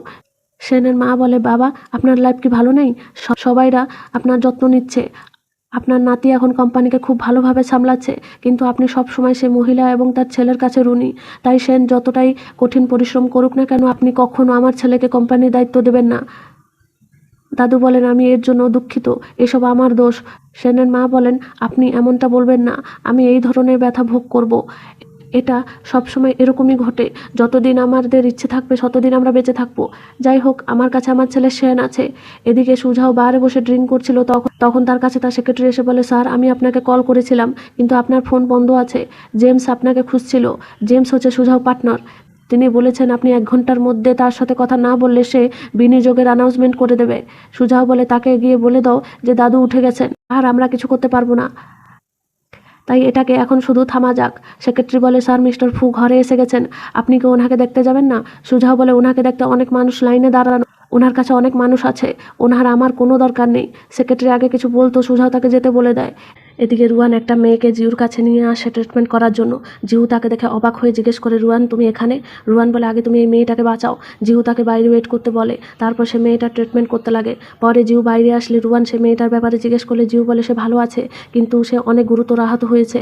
রুয়ান বলে সে অনেক ছোট আর তার মাও মারা গেছে, সে একা থাকবে কি করে? জিউ বলে, তুমি কি তাকে চেনো? রুয়ান বলে, না, আমি ডকুমেন্টারি তৈরি করার জন্য একটা গ্রামে গেছিলাম, সেখানে তার সাথে দেখা হয়েছিল। জিউ বলে, তুমি তার জীবন বাঁচিয়েছো, তুমি সময়ের মতন তার রক্তপাতকে বন্ধ করেছো, নইলে। রুয়ান বলে, আমি তাকে শহরের হাসপাতালে নিয়ে গেছিলাম, কিন্তু সেখানে কেউ ছিল না, আর রাস্তার ব্যবস্থাও অনেক খারাপ। জিউ বলে, হ্যাঁ, এখানে অনেক হাসপাতাল বন্ধ রাখা হয়েছে আর রাস্তাকে জেনে জেনে ধ্বংস করা হয়েছে। রুয়ান বলে, সত্যি এখানকার মানুষগুলো কতটা নৃশংস। জিউ বলে, তুমি এখানে একা এসেছো? রুয়ান বলে, হ্যাঁ, ডকুমেন্টারি কাজের জন্য একা এসেছি। অবাক হলে? জিউ বলে, হ্যাঁ, সামান্য। রুয়ান বলে, আমি কি তাকে একবার দেখা করতে পারি? জিউ বলে, হ্যাঁ, চলো, আমি তোমাকে নিয়ে যাচ্ছি। পরে জিউ শ্যানের জন্য লেটার লেখে যে, শ্যান, অনেক দিন পর তোমার কাছে চিঠি লিখছি। আমি নাওরা ছেড়ে দিয়েছি আর একটা শিশিরে থাকা রোগীদের দায়িত্বতে আছি। আমার সাথে ডক্টর জিও আছেন। এই কয়েকদিন আগে আমি একটা বাচ্চা মেয়ে পেয়েছি। সে বাচ্চাটা তার মাকে হারিয়েছে আর সে নিজেও অনেক গুরুতর আহত হয়েছে। তার জ্ঞান যখন ফিরে এসেছিল সে কান্নায় ভেঙে পড়েছিল। সে ট্রিটমেন্ট করবে না বারণ করেছিল। এসব হওয়ার কারণে সে অনেকটাই ভয় পেয়ে গেছিল। সে কথা বলতো না, আর না সে খাবার খাইতো। সে দুঃস্বপ্ন দেখে জেগে উঠতো। সেই মেয়েটাকে দেখে আমার তোমার কথা মনে পড়েছিল। ভাগ্য কতটা দুর্ভাগ্য হয়, কিন্তু আমি আশা করছি সে ছোট মেয়েটা যেন তোমার মতন সাহসী হয়। অনেক দেরি হয়ে যাচ্ছে, আমাকে ঘুমোতে হবে। আমি তোমাকে অনেক মিস করছি। এদিকে দাদু সুঝাও আর সেনের ছোটবেলার ছবিটাকে ধরে ঘুমিয়ে পড়েছিলেন। তখন সেন এসে দাদুর গায়ে চাদরটা ঢাকা দিয়ে দিলে দাদুর ঘুম ভেঙে যায়। সেন বলে, আমি তোমার ঘুমটা নষ্ট করে দিলাম। দাদু বলেন, না, আমি কোম্পানিতে না থাকলে তুমি দুর্বল হয়ে যাও। সেন বলে, হ্যাঁ, তাই তোমাকে তাড়াতাড়ি সুস্থ হতে হবে আর কোম্পানিতে ফিরে গিয়ে নিজের দায়িত্ব সামলাতে হবে। দাদু বলেন, না, আমি করব না। আমি এখানে অনেক শান্তি উপভোগ করি, যেটা সব কিছুর থেকে আলাদা। তখন সেন খাসলে দাদু জিজ্ঞেস করেন, তোমার ঠান্ডা লেগেছে? সেন বলে, না, আমি ভালো আছি। দাদু বলেন, তুমি গার্লফ্রেন্ড হারিয়েছো। সেন বলে, সে চেন গসিপ করতে খুব ভালোবাসে। দাদু বলেন, জিউ ভালো মেয়ে, এতে কোনো সন্দেহ নেই, তবে তোমার আমার কাছে থেকে শিক্ষা নেওয়াটা উচিত। তুমি যা চাও সেটা না পাওয়া পর্যন্ত কখনোই হাল ছেড়ে দেবে না। সব দিনের জন্য তোমার পাশে তাকে আবদ্ধ করে নিচ্ছ না কেন? তুমি এই পৃথিবীতে সবচেয়ে বেশি আমাকে ভালোবাসো, তাই না? সেন বলে, না, এটা কিভাবে সম্ভব? সে হচ্ছে ডক্টর জিউ, এতে কোনো সন্দেহ নেই। দাদু বলেন, আমাকে খেপাও না। সেন বলে, দাদু, আপনার কিছু করতে ইচ্ছে থাকলে আমাকে বলুন, আমি সেটা পূরণ করব। দাদু বলেন, আমি চাই তুমি আমাকে একটা জায়গায় নিয়ে চলো। পরে সেনে দেখানো হয় দাদু আর সেন সুজার মায়ের সমাধির কাছে আসে। দাদু সেনকে বলেন, আমি জানি তুমি অনেক দিন ধরে নিজেকে অপরাধ মনে করছো সুজাও থেকে তার মাকে ছাড়িয়ে নেওয়ার কারণে, কিন্তু এতে তোমার কোনো দোষই ছিল না। সুজাও তোমাকে এসবের দোষী মনে করাটা উচিত নয়। সে সবচেয়ে বেশি ঘৃণা আমাকে করে। তখন লিয়াং তিয়ানের ফার্মাসিস্ট সমস্যায় পড়েছিলেন, তাই আমি তোমার বাবাকে চাপ দিয়েছিলাম তোমার মাকে বিয়ে করার জন্য। পরে তোমার বাবা সুজাও মা থেকে আলাদা হয়ে যান। সেটা কোম্পানির জন্য তো ভালো হলো। তখন সুজাওর বয়স 2 বছরের থেকেও কম ছিল। তোমার বাবা যখন জানতে পারলো যে তোমার মা প্রেগনেন্ট, সে ভেবে নিয়েছিল যে সে তার মিশন কমপ্লিট করে নিয়েছে, তাই সে সব কিছু ছেড়ে চলে গেল।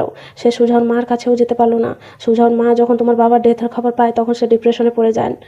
তখন সুজাও অনেক ভয়ঙ্কর জীবনযাপন করেছিল। পরে তার মা মানসিক হাসপাতালে ভর্তি হয়। তখনই আমি সুজাওকে বাড়ি নিয়ে এসেছিলাম। সেন বলে, সেটা আমার মা ছিল যে ওনাকে মানসিক হাসপাতালে পাঠিয়েছিল, তাই না? দাদু বলেন, তোমার মাও এটা শিকার হয়েছে। আমি চেয়েছিলাম যে তোমার বাবার ভালোবাসাকে তোমার মায়ের প্রতি ইউজ করেছিলাম। সেন তার দাদুকে বলে, দাদু, যা হওয়ার ছিল তা তো হয়ে গেছে, সেসবগুলোকেই বাতাসের সাথে যেতে দাও। দাদু বলে, সেন, আমি সবসময় সুজাকে সাহায্য করতে চেয়েছিলাম আর তোমার মার কাছেও কখনো দোষী হতে চাইনি।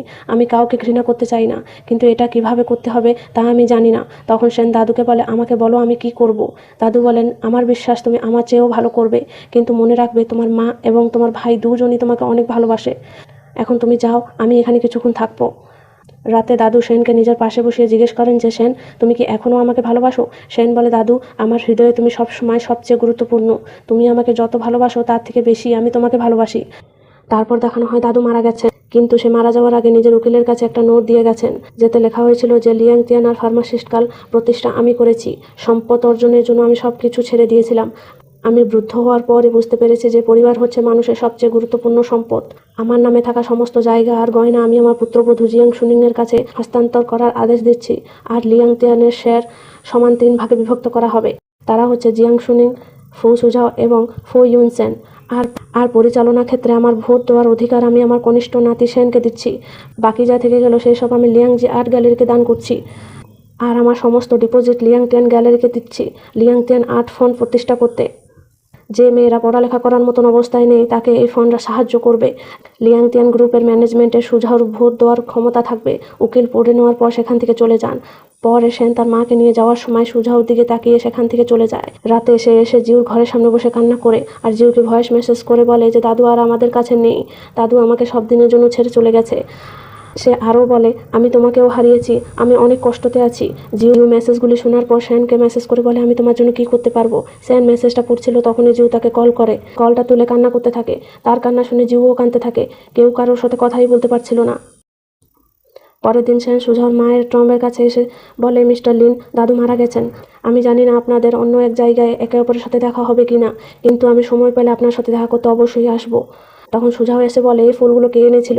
শ্যান বলে দাদু, তুমি বছরের পর বছর ধরে দাদুকে ঘৃণা করেছো, যার ফলে সে অনেক কষ্ট পেয়েছেন। সুঝাও বলে তোমাকে কি ভয় হচ্ছে না যে আমি লিয়াংতিয়ানকে ধ্বংস করে দেব? শ্যান বলে দাদু আমাদেরকে এই জন্য অধিকার দিয়েছেন কেননা সে আশা করেছিলেন যে আমরা দুজন মিলে লিয়াংতিয়ান গ্রুপকে আরও উন্নত করব, কিন্তু তুমি তোমার অধিকারকে কিভাবে ব্যবহার করতে চাও সেটা সম্পূর্ণ তোমার উপরে নির্ভর করে। এতটুকু বলে শ্যান সেখান থেকে চলে যায়। তখন সুঝাও তার মার কাছে এসে বলে মা, আমি যা চেয়েছিলাম তা পেয়ে গেছি, কিন্তু আমার মনে হচ্ছে আমার কাছে এখন কিছুই নেই। রাতে সুঝাও জিজির সাথে দেখা করতে আসে। তখন জিজি তাদের ছোটবেলার কথাগুলো বলতে লাগে আর বলে তখন তুমি সবচেয়ে চুপ আর শান্ত থাকতে, কিন্তু এখন সবকিছু কতটা পরিবর্তন হয়ে গেছে। সুঝাও বলে এসব অনেক পুরনো আর ছোটবেলার কথা, তাই আমার সেসব বেশি ভালো করে মনে নেই। জিজি বলে হ্যাঁ সত্যিটাই অনেক পুরনো। তুমি কি এখানে আমাকে রুয়ানের ব্যাপার জিজ্ঞেস করতে ডেকেছো? সুঝাও বলে সে এখন কোথায় আর কেমন আছে। এখানে এই সিনটা কট হয়ে রুয়ানকে দেখানো হয় যে জিজির দেওয়া চিঠি দেখে অনেক খুশি হচ্ছিল। এদিকে সেন তার মার কাছে এসে বসে। তখন তার মা তাকে জিজ্ঞেস করে তুমি কি এখান থেকে চলে যাবে? সেন হ্যাঁ বললে তার মা বলে আমি শেষ পর্যন্ত এটি হারিয়েছি। সেন বলে সবসময় আমরাই জিততে হবে তার কিছু মানে নেই। আমি কখনোই তোমার আর জিউর মধ্যে বেছে নিতে চাইনি। আমি তোমাদের দুজনকেই অনেক ভালোবাসি। আমি কিছু রিসার্চ করতে কান্ট্রি এমে যাচ্ছি, এটাই আমার স্বপ্ন ছিল। সেনের মা বলে সেন প্লিজ আমাকে ক্ষমা করে দাও। আমি মা হয়ে তোমার অনেক ক্ষতি করেছি।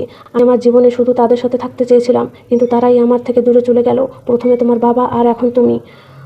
তোমাদের দুজনকেই আমি অনেক ভালোবাসি, কিন্তু এর পরিণতি অনেক খারাপ হয়েছে। শেষ পর্যন্ত আমার কাছে আর কিছুই নেই, আমি হেরে গেছি। সেন বলে মা আমি জানি তুমি আমাদের ভালোবাসো, কিন্তু এখন অতীতকে যেতে দাও। তুমিই তো বলেছিলে যে ভবিষ্যৎ আমাদেরকে আরও এক্সপেকটেশন দিতে পারে, তাই চলো একসাথে এগিয়ে যাই। তার মা বলে তোমার ছাড়া আমার আর কারো কাছে কোনো এক্সপেকটেশন নেই। শ্যান বলে মা, আমি যেখানেই থাকি না কেন, যখন তুমি আমার কথা মনে করবে আমি দেরি না করে তোমার কাছে তখনই ছুটে চলে আসবো। তারপর শ্যান অফিসে আসলে শ্যান তার সাথে কান্ট্রি এমে যাওয়ার কথা বলে, কিন্তু শ্যান বারণ করে তাকে একটা কাজ দিয়ে বলে এটা সম্পূর্ণ তোমার দায়িত্ব। শ্যান বলে ঠিক আছে বস, তুমি আসা পর্যন্ত আমি এই কাজটা শেষ করে নেব। তারপর শ্যান সেখান থেকে চলে যায়। শ্যানকে এয়ারপোর্ট পর্যন্ত জিজি ছাড়তে আসে। দুজন কিছু কথা বলে নেওয়ার পর শ্যান সেখান থেকে চলে যায়। এদিকে সুঝাও সেক্রেটারি সুঝার অফিসকে দাদুর কেবিনে ট্রান্সফার করছিল, কিন্তু তখন সুঝাও এসে তার আগের অফিসের সব জিনিসগুলো নিয়ে আগের মতন দাদুর অফিসকে রাখতে বলে দেয়। পরের দিন সকালে জিউ আর রুয়ান বসে একসাথে ব্রেকফাস্ট করছিল, কিন্তু রুয়ান এখানকার খাবারগুলো খেতে পারছিল না। এই ব্যাপারটা জিউ লক্ষ্য করে রুয়ানকে জিজ্ঞাসা করলে রুয়ান বলে আমি এগুলো খেতে পাচ্ছি না। জিউ বলে যখন আমিও প্রথমবার এখানে এসেছিলাম তখন আমাকেও খেতে ভালো লাগতো না, কিন্তু আমি একজন ডক্টর, তাই আমার পেট ভরে খাওয়ার ভালো ঘুমের প্রয়োজন, যার ফলে আমি আরও রোগীদের চিকিৎসা করতে পারবো। এটা শুনে রুয়ানও খাওয়ার খেতে লাগে আর জিউকে বলে আমি কাল এখান থেকে চলে যাচ্ছি। পার্টের শুরুতে শ্যানকে দেখানো হয় সে কান্ট্রি এমে এসে পৌঁছে গেছিল। সেখানকার সিচুয়েশন ভালো ছিল না, অনেক মানুষ রোগে আক্রান্ত হয়েছিল। এসব দেখে সেনকে মোটেও ভালো লাগে না। তারপর সে এসে তার বন্ধুর সাথে দেখা করে। সেনকে সেখানে দেখে তার বন্ধু অনেক খুশি হয়, কিন্তু সে অনেক ব্যস্ত ছিল কেননা এখানে ডক্টর আর নার্সের অভাব ছিল। সে সেনকে বলে তুমি এখানে জিউর জন্য এসেছো তাই না, কিন্তু সে তো এখানে নেই। সে একটা বাচ্চা মেয়ে ট্রিটমেন্ট করতে গিয়েছে। সে মেয়েটার মেন্টাল হেলথ ভালো নেই। জিউ সবসময় সে মেয়েটার চিন্তায় থাকে, তাকে কিভাবে সে ভালো করবে সে কাজে লেগে থাকে। তুমি একবার গিয়ে সে বাচ্চা মেয়েটার সাথে কথা বলার চেষ্টা করো, কে জানে হয়তো সে তোমার সাথে কথা বলতে পারে, কেননা তার এখনকার কন্ডিশন ঠিক তোমার আগের কন্ডিশনের মতন। সেন বলে আমাকে তোমার আইডিয়া মোটেও ভালো লাগে না। সে বলে তবে ঠিক আছে, তুমি ফুলের তোড়া নিয়ে জিউর সাথেও দেখা করতে যেতে পারো। এদিকে জিউ আর ডক্টর জিকে দেখানো হয় তারা হোপে থাকা রোগীদের জন্য ওষুধ নিয়ে বের হয়ে পড়ে সেখানে দেওয়ার জন্য। পরের দিন সেন সেখানে এসে পৌঁছালে নার্স সেনকে দেখে বলে ডক্টর জিউ তো এখানে এখন নেই, সে সাপ্লায়ার দিতে চলে গেছেন। আপনাকে এখানে আবারও দেখে অনেক খুশি লাগছে। তখন সে বাচ্চা মেয়েটা আসলে সেন তার সাথে কথা বলতে চাইলে সে মেয়েটা ভয়তে তার হাত পিছনে করে নেয়। এটা দেখে সেন তাকে আর কিছু বলে না। এদিকে সুঝাওকে তার সেক্রেটারি কল করে বলে দেয় যে সেন কান্ট্রি এমে চলে গেছে। এটা শুনে সে একটু অবাক হয়, কিন্তু এসবে বেশি চিন্তা না করে সে জিজির সাথে দেখা করতে আসে, কেননা সে জিজির বাবার কাছে কিছু ডকুমেন্ট দিতে চেয়েছিল। জিজি ফাইলটা নিয়ে যেতে চাইলে সুঝাও তাকে থামিয়ে রুয়ানের কথা জিজ্ঞাসা করলে জিজি তাকে বলে দেয় যে এখন রুয়ান কান্ট্রি এমে আছে। সুজাও তাকে জিজ্ঞেস করে যে সে কবে ফিরবে। জিজি বলে আমি তার বন্ধু, সে আমাকে এসব বলতে বারণ করেছে। সে আমাকে একবার বলছিল যে সে তোমাকে ভুলিয়ে দিতে চায়। সুজাও বলে কিন্তু আমি তাকে কলে পাচ্ছি না, আর সে আমাকে উইচ্যাটেও ব্লক করে রেখেছে। কিন্তু জিজি তাকে আর কোনো কিছু না বলে সেখান থেকে চলে যায়। পরে সে নিউজে গ্যালারি বিষয়ে ইন্টারভিউ দিচ্ছিল যে এই গ্যালারিটা আমার ওয়াইফের, সে কিছু কাজের জন্য বিদেশে গেছে, কিন্তু সে ফিরে এসে তার গ্যালারিকে সামলিয়ে নেবে, সে পর্যন্ত আমি এটি সামলিয়ে রাখবো। রুয়ান এই ইন্টারভিউটা দেখে আপসেট হয়ে যায়। এদিকে জিউ আর ডক্টর যে ওদের কাজ শেষ করে ফিরছিল, তখনই রাস্তায় কিছু গুন্ডা তাদের গাড়ি আটকিয়ে নেয়, আর তাদেরকে কিডন্যাপ করে নিয়ে যাওয়ার সময় ডক্টর জির পিঠে আঘাত লেগে যায়। পরে তারা তাদের হেডের কাছে ওদেরকে নিয়ে আসে। জিউ সেই লোকটাকে দেখে চিনতে পেরে যায় যে প্রথমে সে সেই লোকটাকে শেনের সাথে দেখেছিল, আর কিছুদিন আগেই সে তার চিকিৎসাও করেছিল, কিন্তু মানুষটা মোটেও ভালো মানুষ নয়। এদিকে শেনের বন্ধু জানতে পেরে যায় যে জিউ আর ডক্টর জিকে কিডন্যাপ করা হয়েছে। শেনও এই কথাটা শুনে ফেলে, আর তার হাতে থাকা ফুলের তোড়াটা নিচে পড়ে যায়। তখন সে আর তার বন্ধু নিউজ শুনতে বসে, আর জানতে পারে যে এখানে হোপে যুদ্ধ চলছে, যার ফলে অনেক মানুষ মারা গেছে। সেন তখনই বেরিয়ে এসে সুজাওকে কল করে, কিন্তু সুজাও তো তার পিছনে এসে দাঁড়িয়েছিল, আর বলে তুমি কি আমাকে কল করছিলে। সেন পিছনে ঘুরে সুজাওর কাছে আসে, কিন্তু কেউ কাউকে কিছুই বলে না।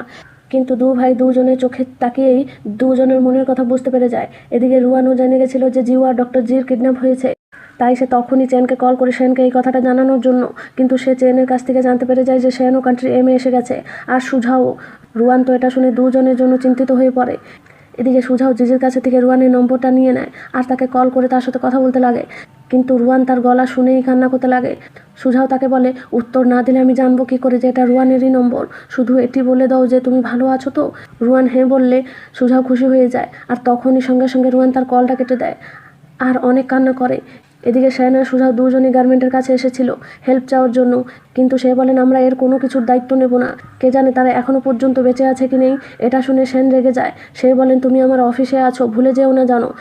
সুজাও বলে আপনি হয়তো জানেন না যে এ আমার ভাই, তাই বুঝে সুঝে ডিসিশনটা নেবেন। তারপর সে সেনকে নিয়ে সেখান থেকে চলে যান।